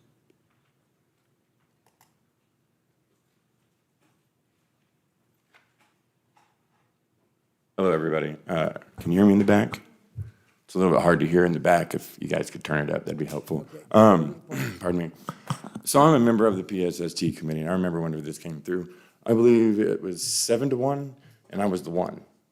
The data proves that, Norman Public Schools data proves that 10% of the school's population has an interaction with the justice system because of this program. That's 1 in 10 kids. 1 in 10 kids gets to mess with the justice system because of SROs. It doesn't have to be like that. We need more information. We need more data. I'm in favor of postponement. Thank you all very much. Thank you, sir. All right. Anyone who wants to comment? No, if you were signed up before. I signed up for everything. I would have signed up for this if I'd been able to. Go ahead, but I'm going to stop it after you. Thank you, Mayor, Council. I'm in favor of postponing. Evan from Ward 7. I agree with Russell and Dr. Rogers. The issue with the county providing some needs some clarity. So that's primarily my thinking. Postpone, please. All right. I'm going to call the question. Motion on the floor to postpone the meeting indefinitely. Excuse me, I'm so sorry. To postpone the item indefinitely. Council members, you may cast your votes. I'll vote to postpone the item indefinitely passes by a vote of 6-2. Voting against, Councilmember Ball and Mayor Heikela. Thank you, ma'am. Item number 20. Resolution R 232412 of the Council of the City of Norman, amending the Norman 2025 Land Use and Transportation Plan so as to rezone property located south of East Cedar Lane Road, east of Classen Boulevard, and west of 24th Avenue Southeast from Special Planning Area A, SPA 7, while retaining mixed-use designation and amendment of the future urban service area to current urban service area. I'll entertain a motion to adopt or reject the resolution. Motion to adopt. Have a motion and second. Is there a representative of the applicant here to make a presentation? There is. Thank you, Councilmember Sean Rieger, representing Armstrong Bank tonight on this item. And with me is Muhammad Khan of SMC Engineers and Todd Butler with TEC Engineers, Traffic and Stormwater Civil over here. So here we go. Okay, so the item is south of Cedar Lane and on the east side of Classen. So this is in South Norman, just south of the Walmart Supercenter. And here's another view of it with the aerial on there.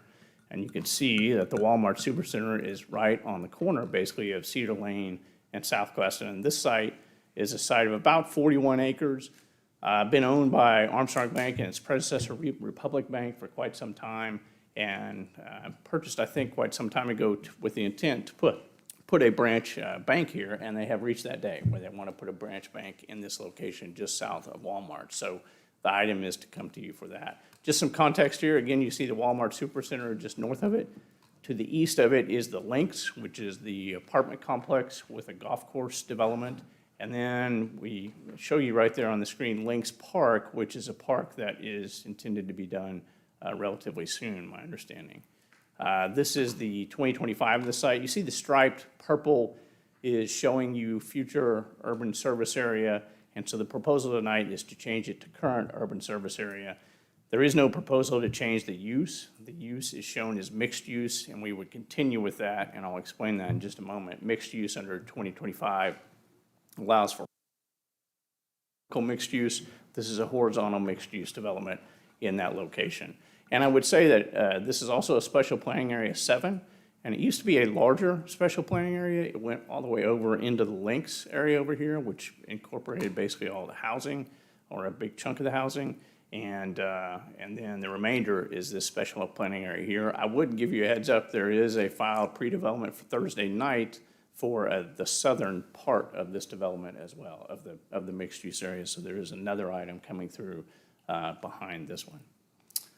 So that's the site right now. It's zoned I-1. It's been zoned I-1 since 1967, I believe, so 56 years, and it never happened. It was preliminary plat a long time ago as well. So perhaps that's why 2025 changed the use to mixed use to get away from the zoning that simply never occurred.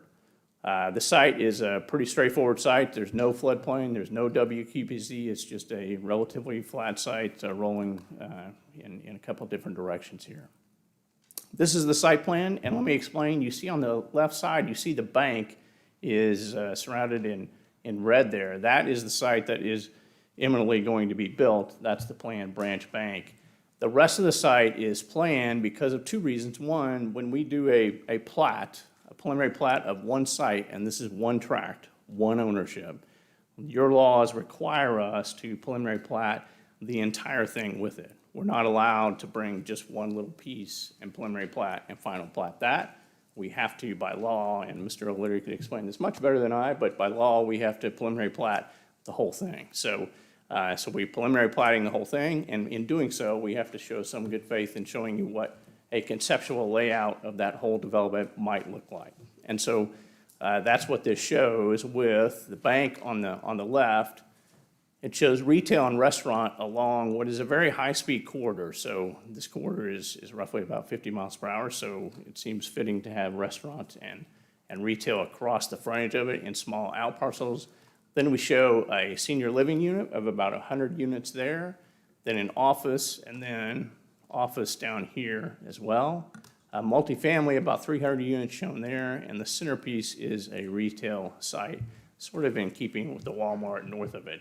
The road, the internal road, public roads, these are all public roads, and I'll show you in just a moment the context. I think planners have done a great job in sweeping this road around to where it meets up exactly with the Lynx Road, and so the sidewalks of the Lynx, bringing all of those people from the apartments, can connect straight over into the sidewalks of this and carrying them right into the retail and restaurant development. So that's the layout of the site. Preliminary plat is 15 lots, what we're showing. The bank site is this one on the left. And to show you the green space is roughly about 35% of the site, which is a pretty big number. We don't typically see numbers that big, so there's been a good bit of green space left, particularly up around the senior living, and then down around the bottom as well. This is the context, and this is what I was talking about in that you see this internal road, which all would have sidewalks. We have to put sidewalks along every single public street. So all of this would have sidewalks fronting both sides of the street. And so the sidewalks, this internal road, would come down, sweep over, and connect basically straight across the street from the Lynx Road. So the Lynx has sidewalks, of course, all around these roads. And so if somebody wanted to walk over from the Lynx, they could just carry right across the street and walk right into this development and into the heart of the restaurant and retail and experience those uses as well. If you look also in staff reports, they've suggested this proposed development on the subject tract for this application will be following the general guideline of a mixed-use development with a residential component. And I could show you if you'd like to see it, but the special planning area 7 in 2025 talked about that mixture of uses. It specifically says office, retail, employment through office or industrial, and residential components of medium and high density. And so I think what the planners did was really look at 2025 of the special planning area and tried to lay that out in a cohesive fashion and that's what they've come up with. City traffic engineer has determined the existing conditions can handle the demand. We had pre-development, we had 3 neighbors show up, none were in opposition. Frankly, they were fellow developers, property owners. They had questions, but no negativity. Greenbelt Commission forwarded this with no comments. Parks approved free in lieu of, so that when we do this, the parks money that would come out of this development would presumably then be used for nearby parks, and there's Lynx Park right across the street from that. No protests have been filed, we're not aware of any. Planning Commission recommended approval, and with that, we would ask for your support tonight, and I'm happy to answer any questions that you have. Thank you very much.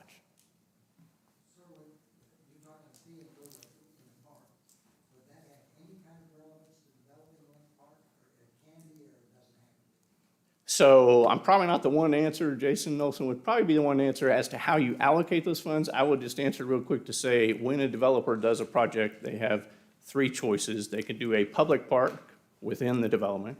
They can do a private park, which has to be twice the size of the public park, but it's private. Or they can do fee in lieu of, and the fee in lieu of is a calculated payment that the developer makes, calculated by the city staff. And then what happens to those funds? I'm not the one to answer, but,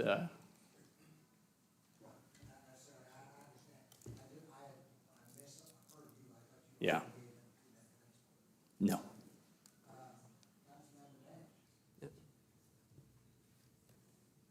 So I think this is, this project is a natural evolution of, growth and development of our city going south. To the east, we have the high density, or medium density residential. The west, what is that? Is that industrial zoning to the west? Was? I could show you, Councilmember, right there. It's sort of a potpourri of commercial, ag, industrial, pretty big mixture of items. And so, like, even in the promotion of a walkable space with the apartments directly to the east, they can walk to Walmart, which they do. Having more services, more stores they can walk to and walk back, I think is a fantastic addition to the area. We're not encroaching on any kind of agricultural land or any kind of the farming community. We're not putting our water supply at risk. It's not going to have any impact on the watershed. Oh. Can everyone hear me now? So I think this is a positive development, a good addition to the community. Thank you, Councilman. Mm-hmm.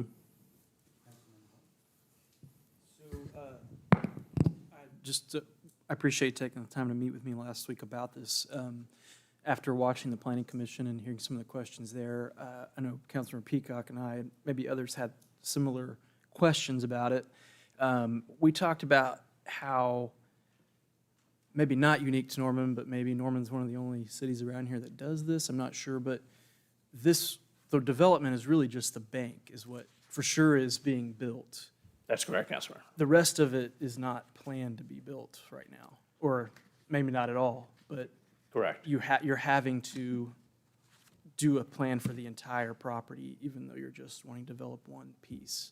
Can you maybe talk about that a little bit? Yeah, Councilman, I'd be happy to, and I would ask staff, please correct me if I misstate this, but my understanding over the years, and I've had this happen many times, is when you have one tract of ownership, and this is one piece under the same ownership, the requirement is we can't just come in with one little piece of it to plan it and preliminary plat it, particularly the platting piece, that the requirement is that we plan the whole thing, at least conceptually.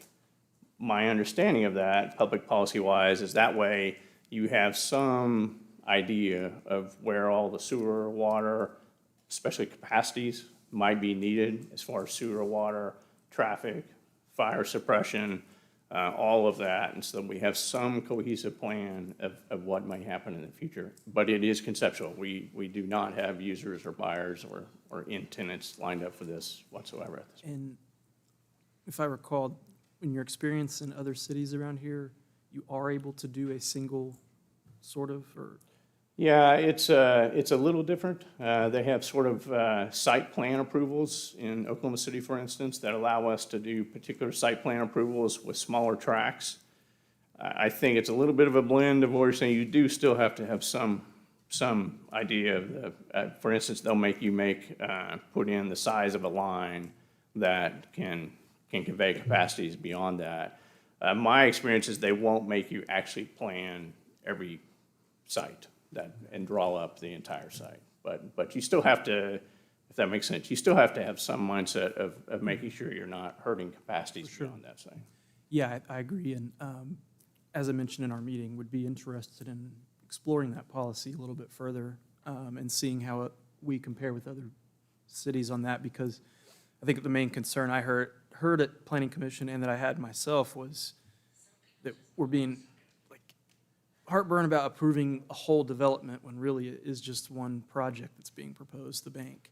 And, there's lots of parking and speculation about what, apartments and everything, which I don't have a problem with, but that was the concern, is just approving a whole big thing when we're really it's about this one particular project, and the rest of it may or may not happen. And do I understand it that if we approve this tonight, it could be built this way without coming back again, but if changes are made from this, it would? That's correct, Councilmember. This is a PUD, so the site plan carries with it, and the zoning uses carry it with it. So yes, if somebody wanted to build that or pieces of that, they could come back with final plat approvals of the particular items and build it. If they change the site plan, they would have to be back in front of you with a site plan modification approval. Okay, thank you. I would add on a little bit as we talked. I appreciate those comments, Councilmember.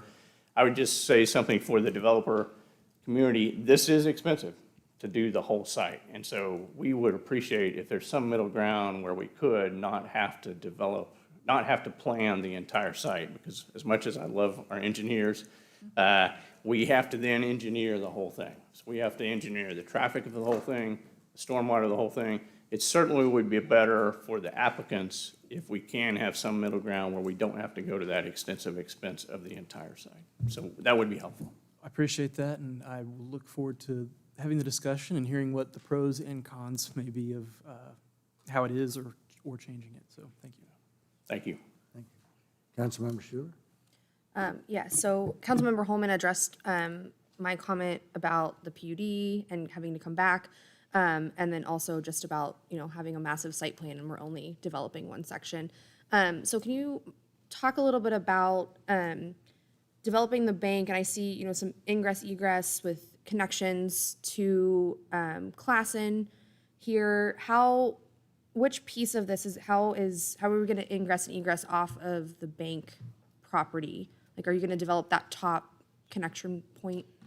Yeah, so I might ask Todd to come up and talk about sequencing a little bit. Do you want to talk a little bit about that? I can show you, I can introduce it here. This is the bank site right here, Councilmember, and you can see the main entry piece is right here. And you might mention also the impact fees that were discussed in the item. Todd Butler, Traffic Engineering Consultant, 6000 Southwestern Oklahoma City. The bank itself would derive access through that public street that you see right next to it. I would assume that the street system would be built in pieces, throughout the development of the entire site. And initially, it would just be built for direct access to and from the bank. Is that your question? Yeah, that was my first question. Yep. And then my second question is, I used to live in the links behind, so I'm pretty familiar with the way that this, area of Norman has developed over time. And just north of that, just south of Highway 9, all of the development there has really driven traffic counts and, excess traffic on this road. I know that it is, a 4-lane highway, but are these 2 points that will now connect into this development? Will they be signalized? Those are not proposed to be signalized. There's sufficient capacity, and the turning movements did not warrant signals. We worked with the city on the amount of traffic and the distribution of traffic and the growth around the area. And the city has plans for other proposed projects for improvements, and the fees collected for this site would go towards those projects. Maybe Mr. O'Leary can come and talk a little bit more about this road and, because I specifically remember just north at Ann Brandon, there's a lot of configuration changes that have happened there and some real challenges with signalized lights. And I understand that this is south of Cedar Lane, but this area is continuing to develop and there's been a lot more capacity of cars on the road there. And we've had some pretty horrific accidents just north of here. So I have some concern about not having signalized lights and, having to turn left out of these properties even to go south. You bet. Yeah. Great question. Appreciate that. Thank you, Mayor and Council. Sean O'Leary, Director of Public Works. And I might have to call a friend, David Riesland, if you really want to drill down into traffic engineering. I am not a traffic engineer, and he is a great one, and so is Todd. We'll just start there by saying with a development of this scale, the developer was required to do a thorough traffic impact analysis, TIA, we call those. So that's what Todd was referring to, this projection of traffic generation, traffic distribution, how many cars are going to use those two access points. I think we in Norman have a reputation of being very, very stingy with our access points to any major arterial street, and especially to a state highway. And I think we need to talk about that for a minute. This is Classen Boulevard as we know it, but this is a state highway. We don't own it, we don't regulate it. That's what I was hoping you could speak to. Yes, and so as this kind of project is developing through the subdivision review process and this process with you all tonight, we are communicating very closely with our colleagues at the Oklahoma Department of Transportation. They have agreed with this plan. They have reviewed the TIAs, they understand what's happening, and they concur in what Todd has said, is that our current projections for full build-out of this development, if it builds out like this, and I appreciate Councilmember Holman's points, I think it's a good policy, but we're happy to review it, and it is a common policy, by the way, among first-class cities to require a little bit larger scale planning. And this is an example of why we want to see the whole thing. We want to see where all the traffic is coming from, not just one little bank. That's an example of why we do the whole 40 acres in some form. So I would say, again, just to reiterate, the ODOT has signed off on this. Even if there were signals required here, we couldn't do them. The ODOT would have to install the signals, and they technically would have to finance them, although they're a little stingy with their signals in municipalities as well, as we know.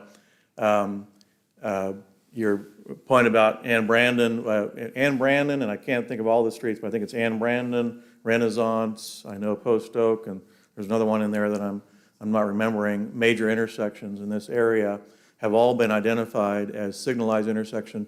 They're in your capital improvement program. There is money in those line items in the capital program that is generally coming from these developers. So they mentioned if you approve this preliminary plat PUD tonight, one of the requirements will be they will pay a traffic impact fee, pretty large traffic impact fee based upon the amount of traffic that they're generating. We will then deposit that money in one of those project accounts, and if that signal is needed, let's say Renaissance is the next southern one, if I'm wrong on that, David can tell me. But we believe that those are the locations for signals, not these two proposed access points, if that helps. Yes, it very much helps.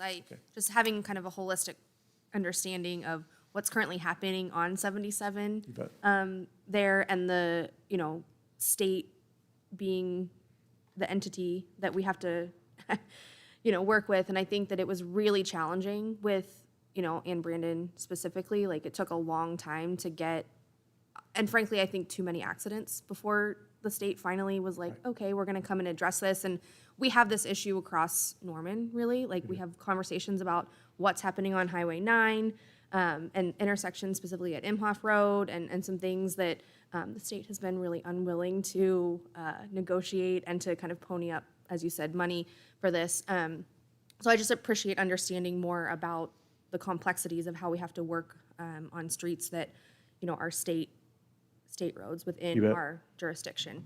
So I thank you for the kind of history. You're welcome. Understanding. Councilman Grant?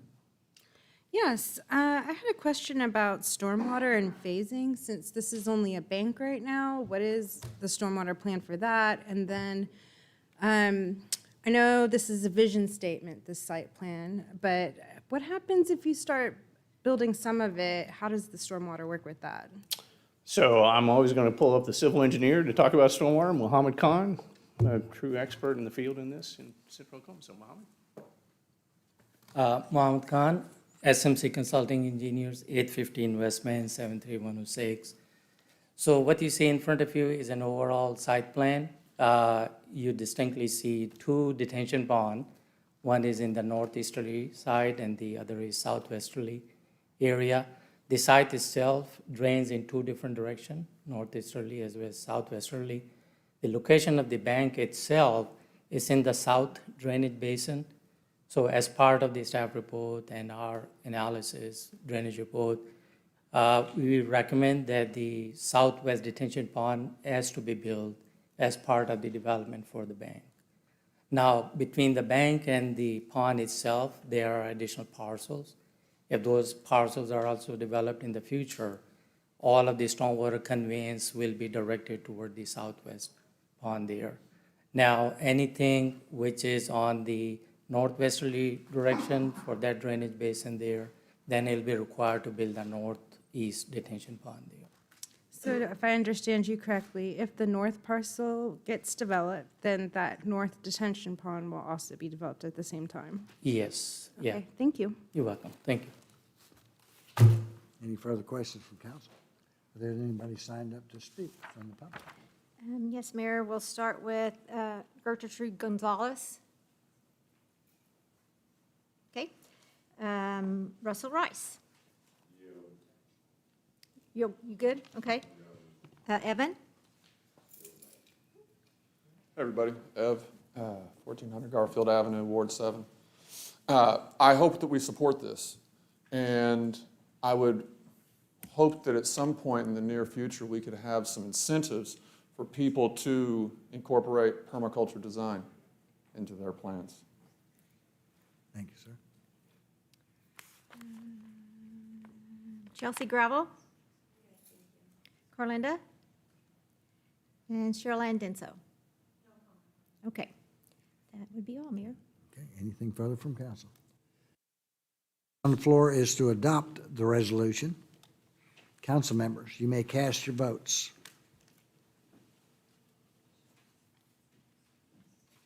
All votes have been cast. Resolution passes unanimously. Thank you, ma'am. Item number 21, ordinance number 023243, upon second and final reading, rezoning property located south of East Cedar Road, east of Classen Boulevard, and west of 24th Avenue from the I-1 Light Industrial District, and place the same in a PUD, Planned Unit Development District. I'll entertain a motion to adopt or reject the ordinance on second reading. Second. Okay, thank you. A motion second. This is a companion item to the previous item. Are there any further questions from council? Hearing none. Are there anybody else that was signed up on 21? I will just ask all of those names I just mentioned in the previous item have also signed up for this. So, or do any of you want to speak? Hearing, okay. You beat me. Evan, Ward 7. I think that this is fine. However, again, I wish there was something in here that would help permaculture. Thank you, sir. All right, the motion on the floor is to adopt the ordinance on second reading. Council members. Give me a second here. Council members, you may cast your vote.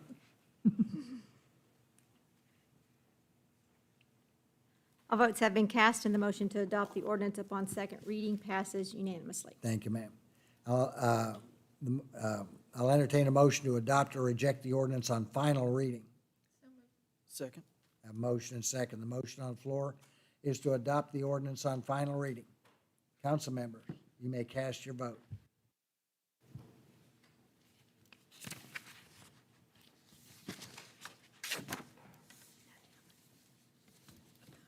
Uh-oh. All votes have been cast. Adopt the ordinance upon final reading, passes unanimously. Thank you, ma'am.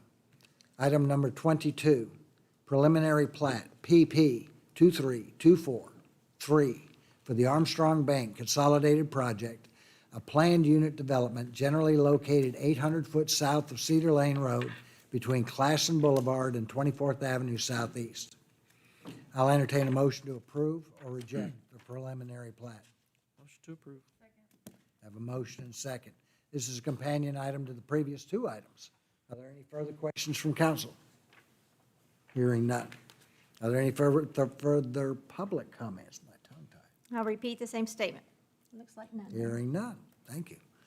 The motion on the floor is to approve the preliminary plat. Council members, you may cast your votes.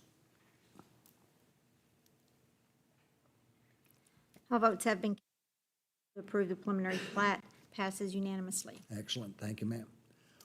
Item number 23, contract K 232432 between the Norman Utilities Authority and Armstrong Bank, authorizing collection of a monthly lift station fee from developed lots in the Armstrong Bank Consolidation Project for the Post Oak Lift Station. I'll entertain a motion to approve or reject the contract. Motion to approve. Have a motion and second. This is a companion item to the previous three items. Any further questions from council regarding this item? Hearing none. Any further public comments? Hearing none. Motion on the floor is to approve the contract. Council members, you may cast your votes.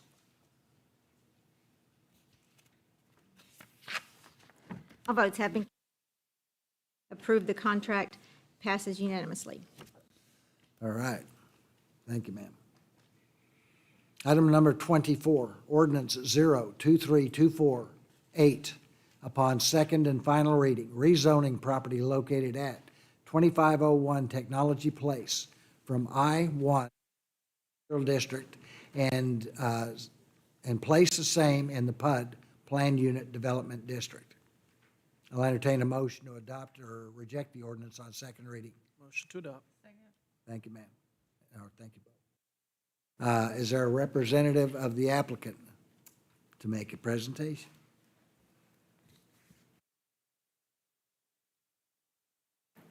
Good evening, Mayor and City Council. Colton Wayman with Wallace Design Collective representing the applicant. We also have Jerry James with Chasm Advanced Materials here as well. Chasm Advanced Materials is a manufacturer of carbon materials here in Norman. They're located at 2501 Technology Place. That's in the Norman Business Park, just east of Classen and south of Highway 9. Again, they're a manufacturer of carbon materials. That includes carbon nanotubes. They use that in a wide variety of applications. Back in 2008, they were approved a building permit, which included outdoor gas storage.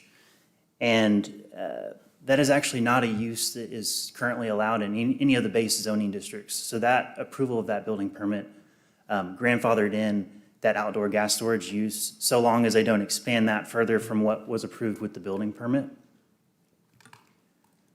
So in turn, Chasm was required to rezone to PUD, as they are currently interested in expanding their operations here at this location. This is a comparison of the existing zoning with the PUD. The existing zoning is I-1. All properties in the Norman Business Park are also zoned I-1. And then, of course, as mentioned, the grandfathered outdoor gas storage use. The proposed PUD is essentially the I-1 zoning district. That includes all the uses, all the area regulations.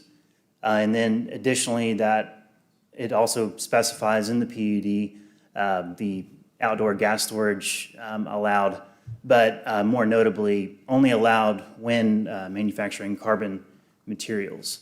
So that really kind of restricts anybody else at any future point from getting the property and just throwing outdoor gas storage on it for any reason. This is the site plan. I know it's a little difficult to see, but there is a building there currently. Phase 2 proposes a structure just to the east. And then any future phases after that would just be additions to the Phase 2 structure. With that, I'd be happy to answer any questions. Like I mentioned, we have someone from Chasm Advanced Materials who is also here if we want to get into kind of the processes that they have.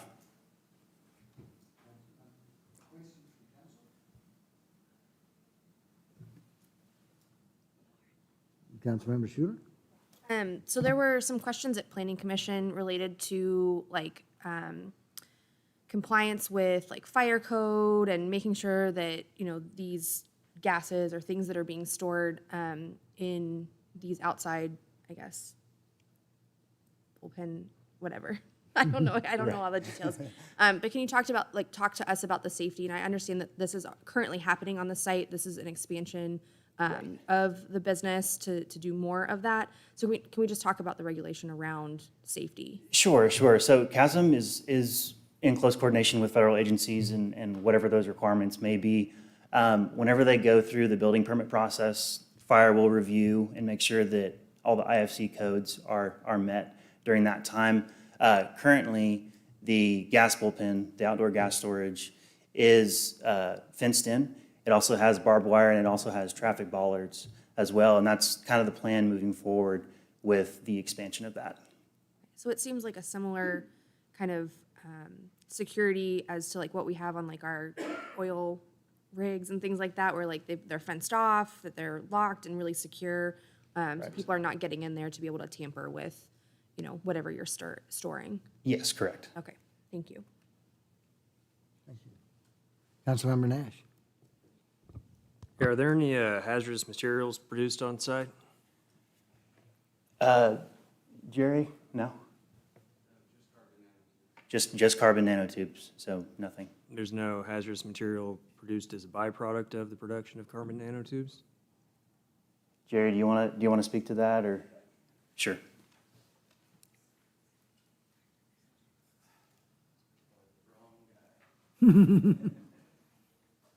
Hi, good afternoon, good evening. Jerry James, I'm the plant engineer for Chasm, so not the scientist, but I'll tell you what I know. So we produce carbon nanotubes now, and we've been doing it since 2008. And so we've always done the same process, but now the markets are a lot bigger. So you'll find carbon nanotubes in tires and batteries for EVs and all kinds of applications. So during the process, there is hydrofluoric acid that is an off of the process, and then we neutralize it on site to standards better than city water. So there's no hazardous materials that ever leave a tank or leave the site or anything like that, as far as I know. But they are stored on site? Hydrofluoric acid is stored on site, yes, currently. Okay. And is that stored at, where it's labeled the gas bullpen expansion, or? So the hydrofluoric acid is Phase actually stored 3? inside in a plastic tote. So we get it in like a 1,300-gallon tote, and it's stored in its original transportation from us, take it off the truck, stored inside. Okay. So how long after you utilize it do you neutralize it? Immediately. Immediately? Yeah. So the hydrofluoric acid, again, way above my head. The carbon nanotubes attach themselves to a catalyst, and the hydrofluoric acid is used to dissolve the catalyst. And so as it comes off, it's in a slurry with deionized water, and then we neutralize it with lime. And it's a standard process, I guess. It's very similar to like a semiconductor manufacturer. Right. Magic. Thank you. How many employees do you guys have? We have 14 now. Seems like an awful lot of parking for Yeah. 14 employees. Yeah, they had big dreams back then. Huh. But the expansion will hopefully get us to run in 3 shifts. So. All right. Thank you. That's all my questions. Yeah. Sorry, that's all I know about it. Thank you, sir. Thank you. Councilmember Holman? Just on that same question about parking, were you guys Was the applicant aware that we don't have a parking minimum in the city of Norman? Yes, the applicant is aware of that. Does this reflect, I mean, if this is what they think they need, then fine, but does that reflect that they're not required to have X amount anymore? Definitely understand what you're saying. I think the anticipation is to plan for, if this was to go to full build out, then they would be able to accommodate the amount of employees that would require. Okay, appreciate that. Yeah. Councilmember Schuler? Okay. So just to be clear, I'm looking at like the aerial on Google Earth. The parking is already built. Right, So it's already existing. This is not, you're not adding parking. Well, so if you look at the site plan, there's future parking that's indicated. I didn't know if that, Councilmember Holman, was what you were referring to, was the future parking. Okay. So that is what would potentially be proposed and done at a future date as they continue to expand. Okay. Any members from the public? I'll start with Gertrude Gonzalez. Did she come in? Okay. Russell Rice? I'm good on this one too. Evan? Thank you. Evan Dunn, 1400 Garfield Avenue, Ward 7. I couldn't support this. There's nothing in the plan that uses permaculture design. I don't know why they're adding this extra parking. To developers, if you want my support on any of these projects that you're bringing to council, put in some permaculture. Thanks, sir. Chelsea Gravel? Carlinda? Cheryl Ann Dawson? Okay. That wraps it up, Mayor.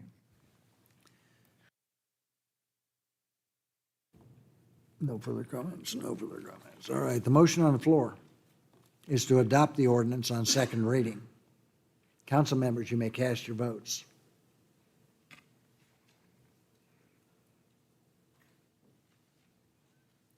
All votes have been cast, and the motion to adopt the ordinance upon second reading passes unanimously. Thank you, ma'am.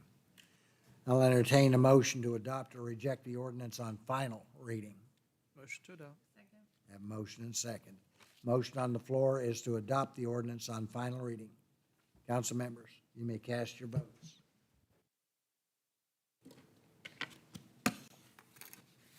All votes have been cast, and the motion to adopt the ordinance upon final reading passes unanimously. Thank you, ma'am. Item number 25, ordinance number 0232415, upon second and final reading, fixing the compensation for the city auditor consistent with the requirements for the city manager's compensation in 17, Section 1 of the Charter of the City of Norman, declaring an emergency and providing for the effective date for compensation to begin. I'll entertain a motion to adopt or reject the ordinance on second reading, section by section. Second. A motion and second. Recognize Ms. Walker to make some brief comments. Council recently underwent an interview process for a city auditor after the charter change. Creating that position was adopted last August and then approved by the governor this past spring. Based on you all's feedback, an offer was made to Ms. Shakira Kalnick, who is going to move here from New York and join us as a city employee and be the third employee of the city council. This ordinance and the subsequent contracts set forth those employment conditions consistent with our discussions in executive session. The emergency clause is so that we don't have to wait 30 days for her to come on board. My understanding is she'll be coming on much sooner than that. And we'll let you know the exact date because of the move from New York. I think there's, it's going to take a little time, but definitely sooner than 30 days. Thank you, ma'am. This is an opportunity for members of the public to make comment. Anybody signed up? Item number 25. Russell?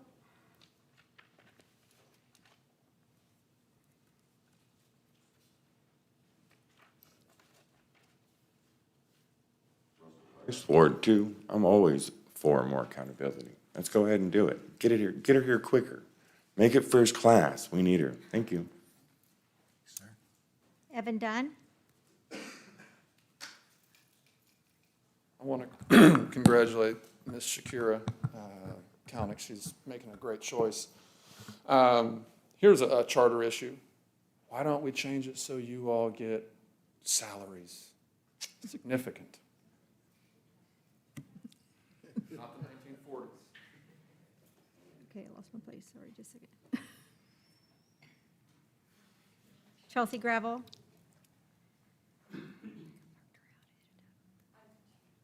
Carlinda?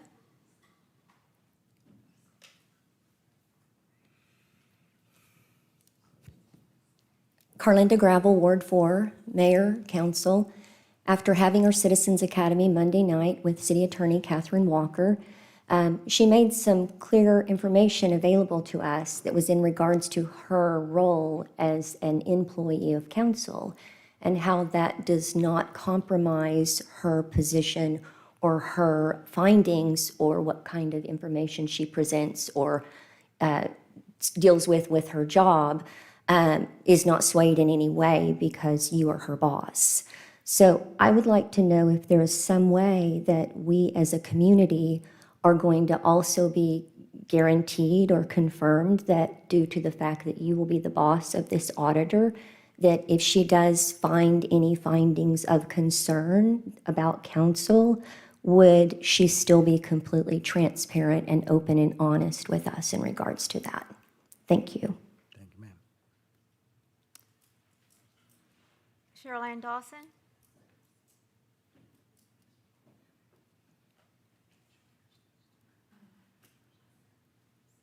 Cheryl Antenso, Ward 6 and 4. First of all, I welcome a fellow New Yorker to come to Norman. I've lived here for over 45 years, and it's a lovely place to have a family and raise a family.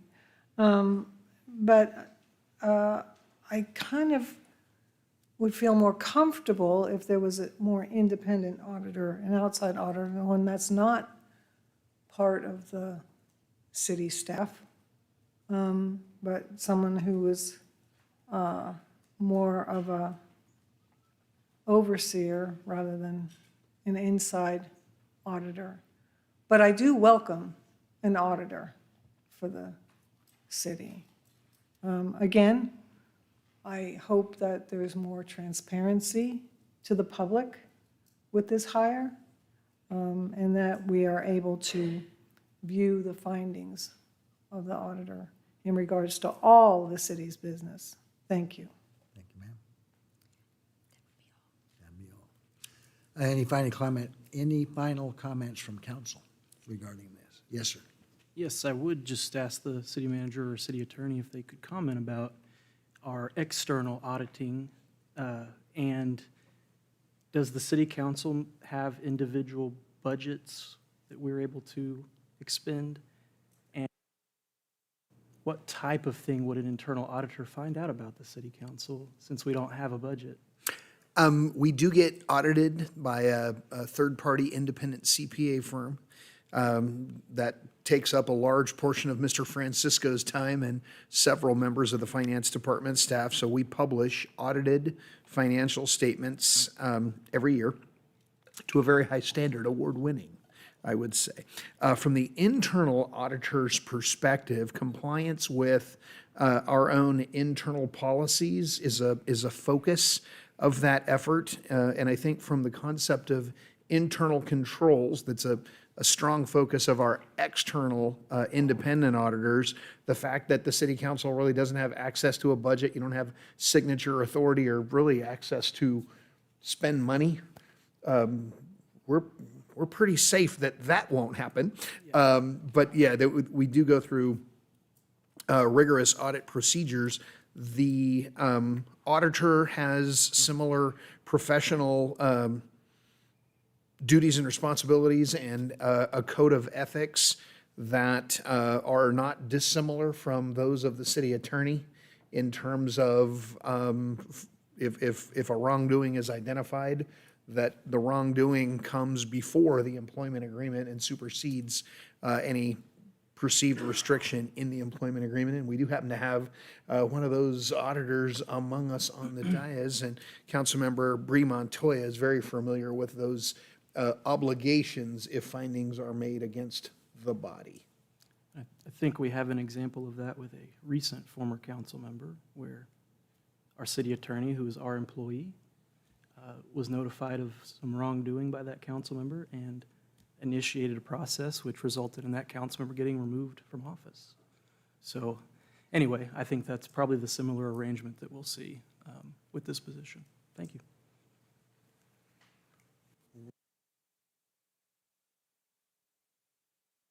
Motion on the floor is to adopt the ordinance on second reading. Council members, you may cast your votes. All votes have been, adopt the ordinance upon second reading, passes unanimously. Thank you, ma'am. I'll entertain a motion to approve or reject the emergency clause in Section 8. So moved. I have a motion and second. The motion on the floor is to approve the emergency clause in Section 8. Council members, you may cast your vote. All votes have been cast, and the motion to approve the emergency clause passes unanimously. Thank you, ma'am. I'll entertain a motion to adopt or reject the ordinance on final reading. So moved. I have a motion and second. Motion on the floor is to adopt the ordinance on final reading. Council members, you may cast your vote.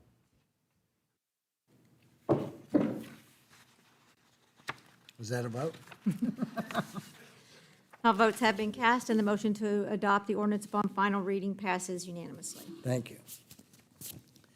Item number 26, contract K232476, an employment agreement between the City of Norman, Oklahoma, the Norman Utilities Authority, the Norman Municipal Authority, the Norman Tax Increment Finance Authority, and the Norman Economic Development Authority, and Shakira Kalnick, setting forth the terms and conditions of employment as the city auditor.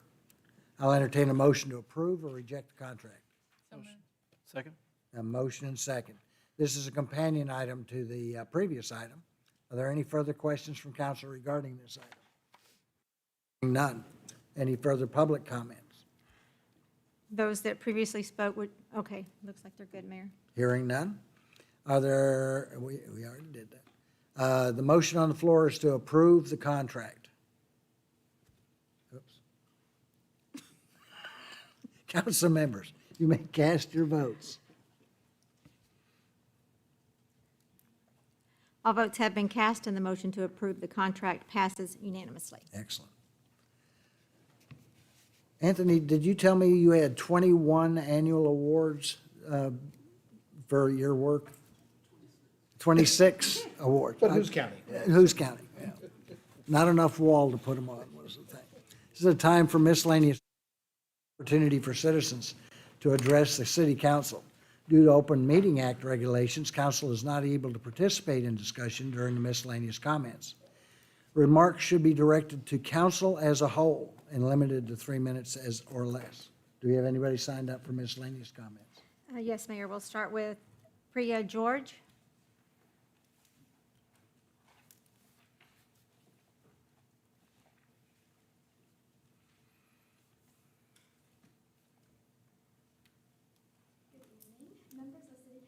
Mayor, thank you for the opportunity for letting me speak today.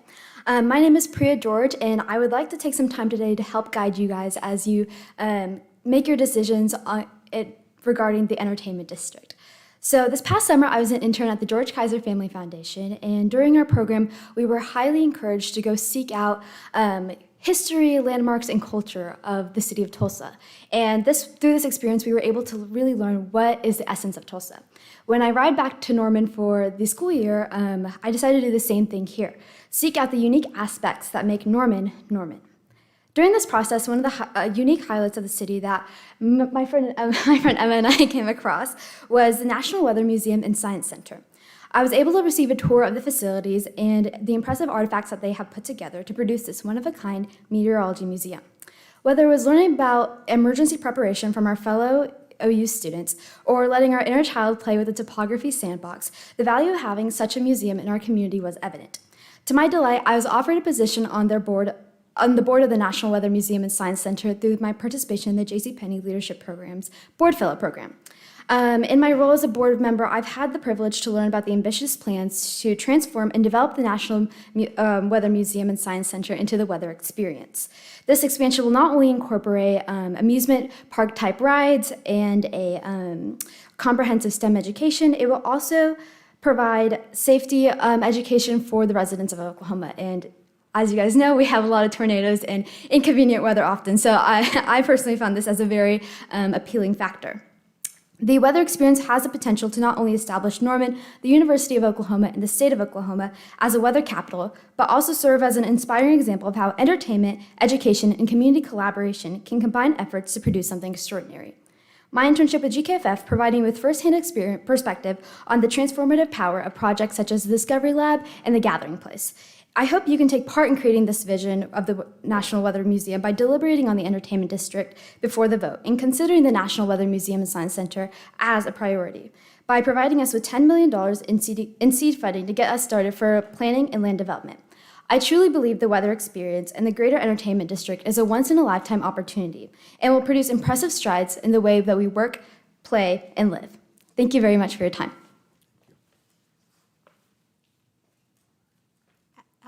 Didn't see Alex Lanfear, but just, oh, there he is. He's the biggest one in here. He's right behind him. Hi there, Alex Lanfear, Ward 2. I just wanted to address some of the hateful and disinformation about homelessness, some of the rhetoric that's been going around.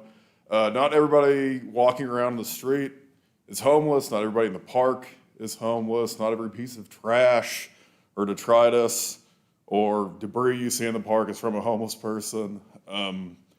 So, please stop directing all your hate towards those folks. They've got a right to exist in Norman as well.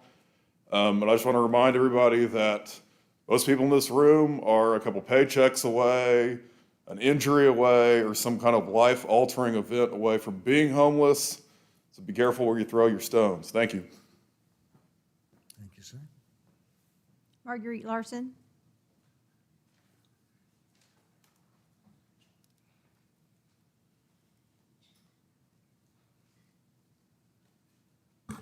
Marguerite Larson, Ward 6, and I also wanted to address the misinformation that is being passed around to our unhoused friends. So I just wanted to let you know that 9% of calls are going to a friend's house. 9% of MPD calls are going to a friend's house. So the misinformation that is being passed around about the maliciousness and the bad activity that is occurring around a friend's house is not necessarily correct. Thank you. Thank you, ma'am. Dan Munson.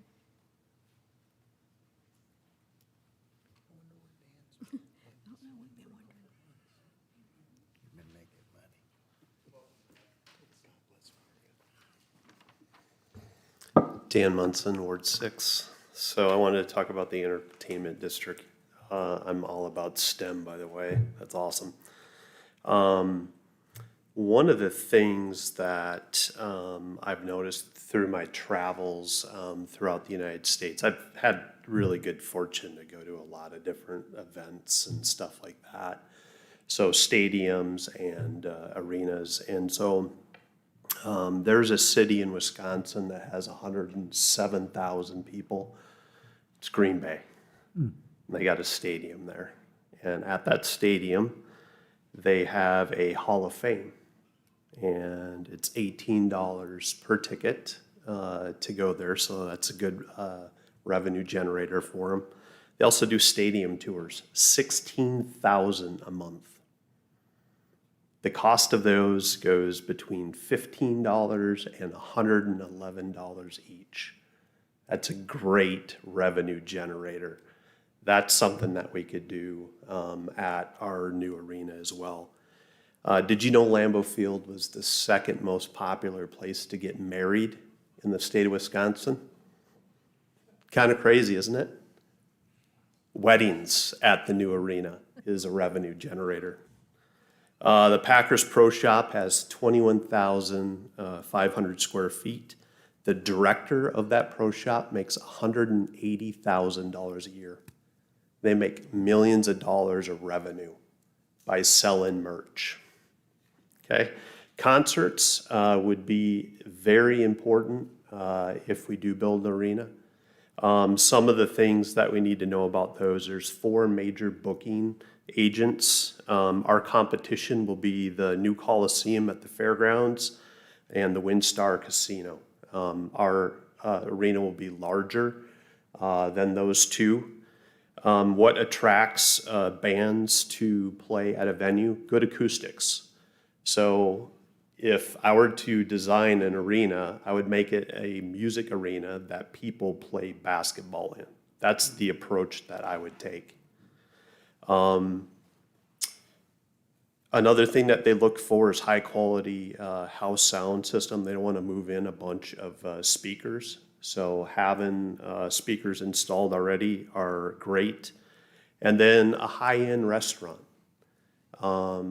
One of the challenges with restaurants is that they want the arena employees to work at the restaurant. So like a Charleston's, for example, they wouldn't be able to hire their own employees. So we would need to, if we wanted a high-end restaurant, we would have to overcome that. Thank you. Thank you, sir.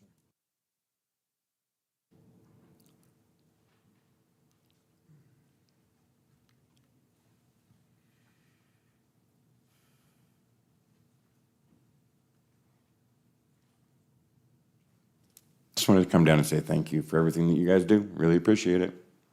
Thank you, sir. Evan Dunn? Mayor, council, staff, people of Norman. Oh, my name's Evan Dunn, and I live at 1400 Garfield Avenue, which is also a place that I'm holding kind of events. We're going to do Tai Chi, we're going to play music, we can do drum circles, we can just talk about who we are. Sundays at noon, text me if you're interested, 405-328-8688. You're all invited. You're also all invited to come to the farmer's market on Saturday mornings. I'm there from 8 to noon. So come by, get fitted for one, try them out, test the idea. Time.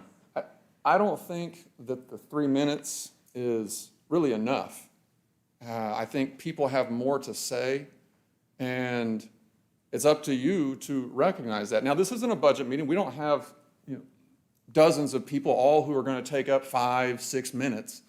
But like it's up to you to say, let's do 5 minutes tonight. Let's do 4 minutes tonight. All right, I'd appreciate that. All right, so back to the pitch, the kind of the plan for the UNP. There are alternatives. There are other arenas going up. What's going to differentiate ours? We have to have a massive redesign of the landscaping. It's what Ms. George brought up. If we can get some type of kind of higher level STEM center, that would be great. But otherwise, we want people who come here to have a transcendent experience, to see the low-hanging fruit, the real low-hanging fruit. Pick it, to know that there isn't excessive energy going in to make things look pretty. That's dead. It's dead. There's this great Norah Jones song. It's in Ken Burns' documentary. It goes, all we've been given by those who came before, the dreams of a nation where freedom would endure, the work and prayers of centuries brought us to this day. Evan? What will future generations say? This is free speech, okay? This is Constitution Night. Let them say of me that I was one who believed in sharing the blessings that I received. This is important.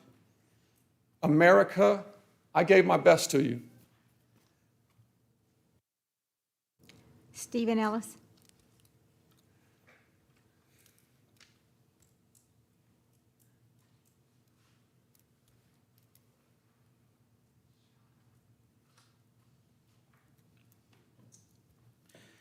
Steve Ellis, 633 Reed Avenue. Sort of two issues tonight. I wasn't going to talk about the entertainment district, but since it's on the table, and I'm going to have a little bit of time, let me just mention that the next time an advocate for the new entertainment district promises you with evidence that you're going to get something that's net new as opposed to merely different will be the first time. So from the perspective of the city, especially city finances, you can't expect this new entertainment district to pay off at all, probably, but if any, not very much. And then the question becomes, who are we going to spend our money on? There's opportunity cost to doing this big entertainment district, and part of the issue is, do we want to give that money to OU, or do we want to use it for something else? And I think we ran across sort of like TIF funding issues before, and we noticed that dumping money into the University North Park area tended to hurt our budget. So that's my Anthony Francisco reminder on the entertainment district. Remember, we're not going to get new, we're going to get different, and there's not a good reason to think that that's going to be more. Second issue, since we're talking about distribution, I'm really glad that you guys postponed the SRO discussion, because I think it's important that Norman just has it out on this issue about whether or not SROs are a good idea. I know there are a lot of people who love them. A lot of people think SROs make our schools safe. I'd like to see the evidence on that. There's already plenty of evidence that I've provided you, evidence that really is all the evidence we have, right? So I sent you guys 3 emails between August 15th and August, was it 17th or 19th, was the day of your retreat. Literally every bit of evidence that is publicly available on SRO activities in Norman Public Schools was contained in there. And if you look at it, SROs have much greater interaction with Black students in particular in the Norman Public Schools, and those are negative interactions, right? That when you look at actually what's going on, we're talking about arrests and warrants and tickets.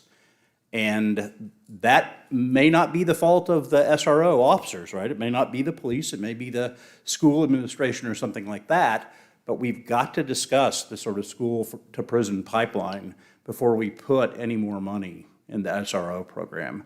So let's do this right. Let's have a discussion about whether SROs are a good idea before we go any further. Thanks. Thank you, sir. Cynthia.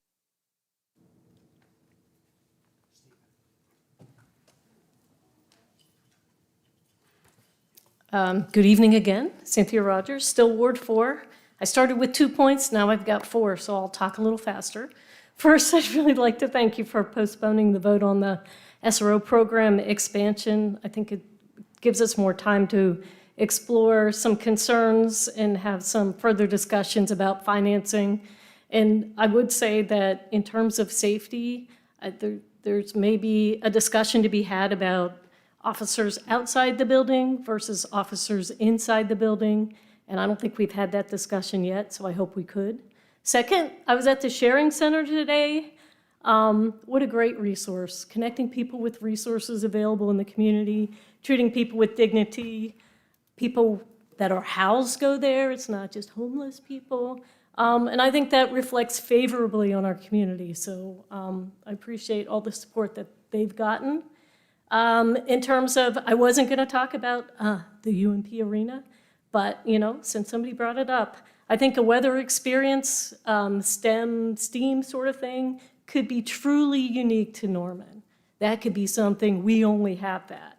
I don't think that needs to be tied to a basketball or sporting or multi-sport or whatever we want to call it arena. And it doesn't need to be financed with a TIF. In fact, if we're talking about quality of life stuff, we should have a designated funding source like MAPS, like Norman Forward, so we're not siphoning from our general fund, and also so people get to vote and say if they approve of that or not. Speaking of voter, 2 words, voter fatigue. So far, we've had the opportunity to vote in 4 special elections. Turnout has been dismal. The highest turnout was for the water rate increase in June. We had about 11% of approximately 75,000 registered voters cast a ballot. Less than 6% of voters cast ballots in the January Oklahoma Gas and Electric Franchise Agreement vote, and also in the May guest tax rate increase.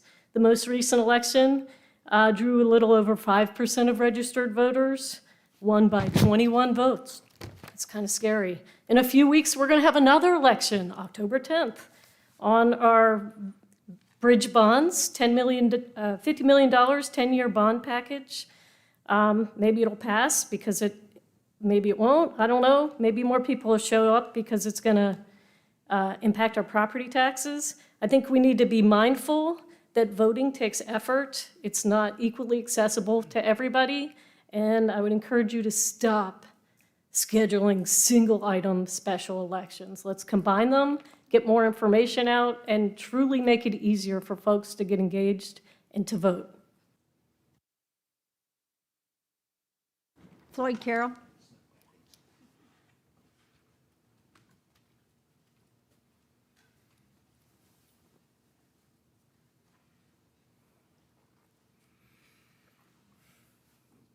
Carroll, 10319 Eugene Drive. Oh, I'm sorry, that was the house that Dan Jacobs and Kim Roper took me before Eddie Reed, and Eddie Reed had it demolished in 10 days.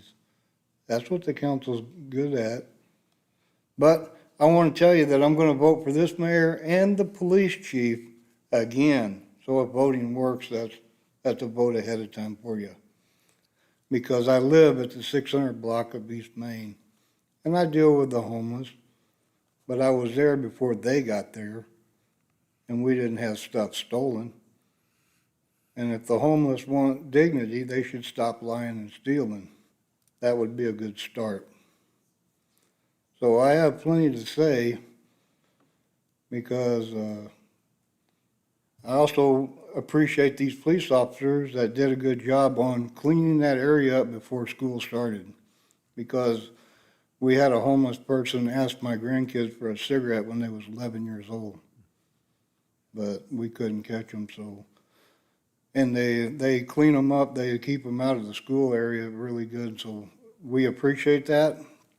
And they still have a dingleberry over there, because we had one guy that was stabbed about a month ago. And now we've had a couple bicycles stolen over there since then. But I'm confident that they will get them. Those are good men over there, and I appreciate that. And I will be back next time, because I thought you had to go to college to get an education, but now that this lunacy is here, I'm going to come in here and get one for free. Thank you. Thank you, sir. Chelsea Gravel.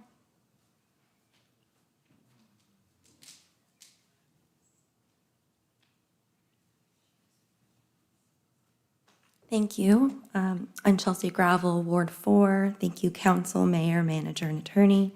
I realize we are required to speak to you as a dais as a whole.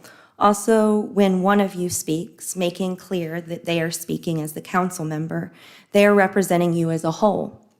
Last week in Norman Community Page, all capitals, on Facebook, a person was asking what parks in Norman are safe for a toddler and toddler friendly.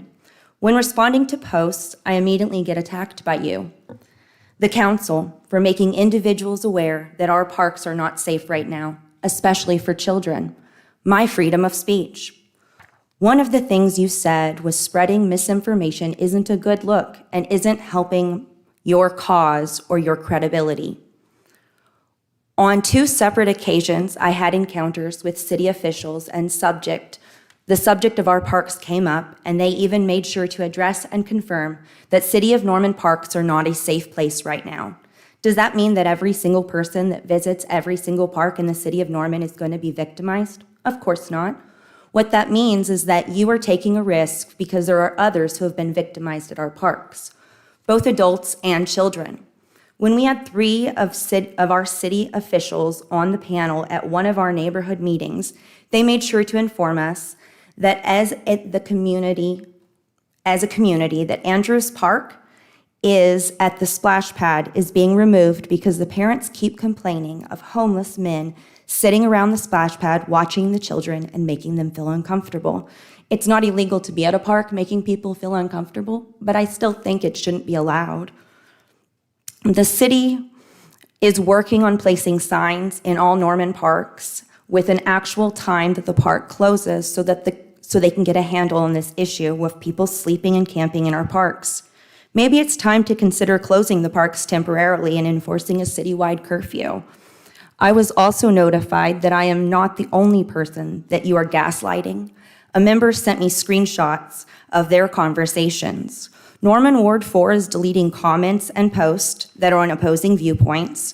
When you encouraged and were instrumental in wards blocking citizens and encouraging others to participate in conversations bashing those who no longer have a voice to defend themselves.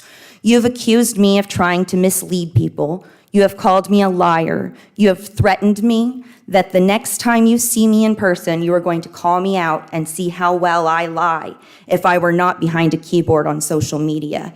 You are accusing me of spreading fear and misinformation. I am simply sharing information that is already publicly and majorly available and can be found on our city. You to share this with our Norman neighbors, 1889, at our Sunday meetings and online. Time, Chelsea. Thank you. Carlinda Gravel.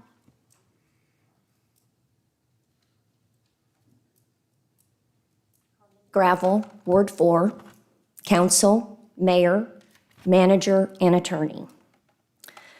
You requested documentation on Facebook. Quote, you have made the claim that all of 68 parks in the city of Norman are completely unsafe. I look forward to seeing you visit all of them and share your evidence with us, end quote. When I provided photo documentation of what I see at the park, you attacked me and encouraged others to do the same.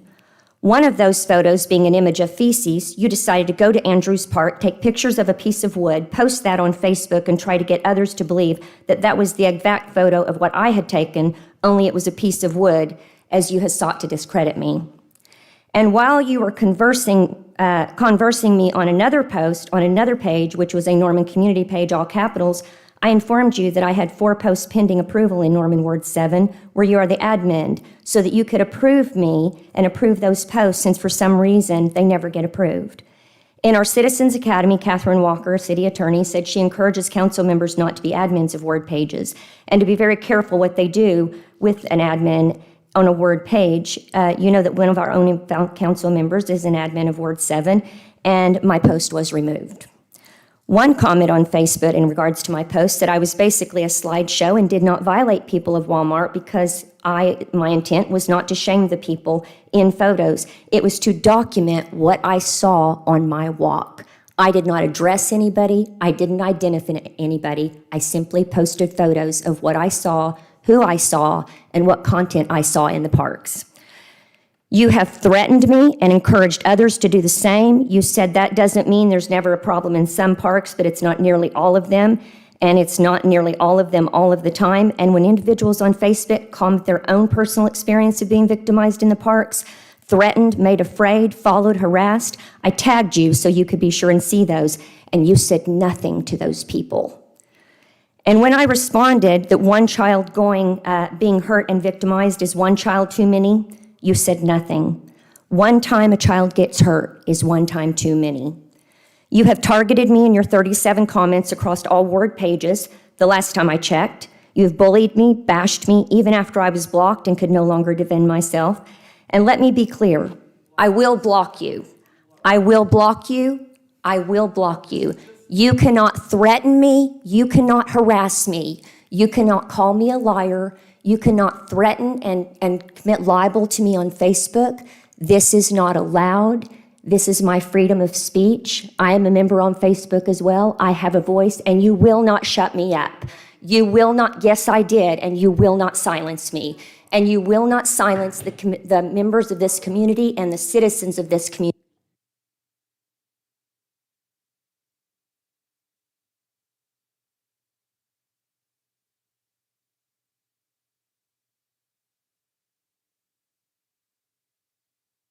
Apologize for pronouncing your name wrong several times tonight.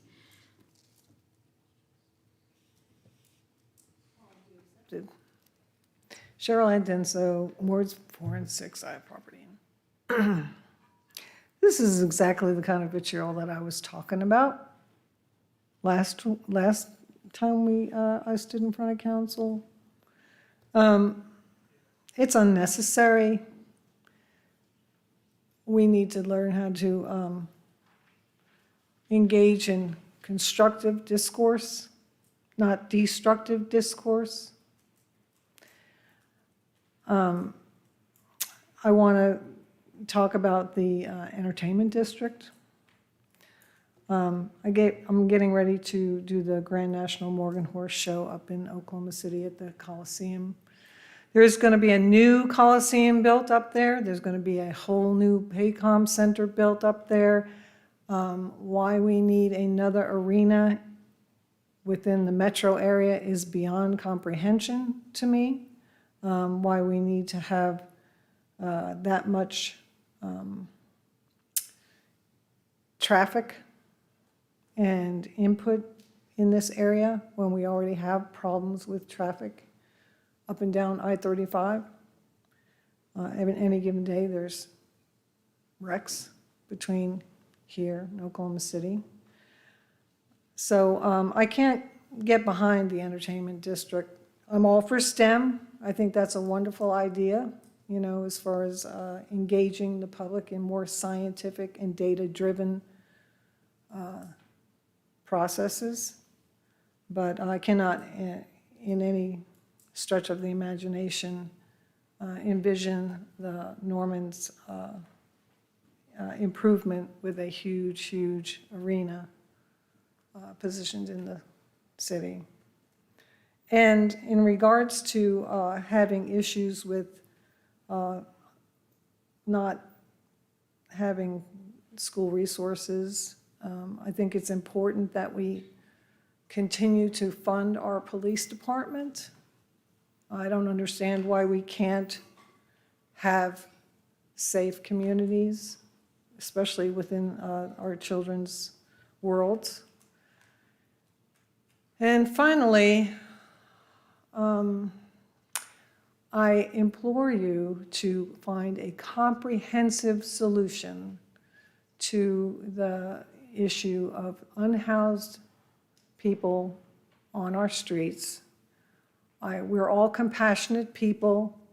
We all have a right to exist, but I don't believe my existence needs to be infringed upon by somebody else's lifestyle.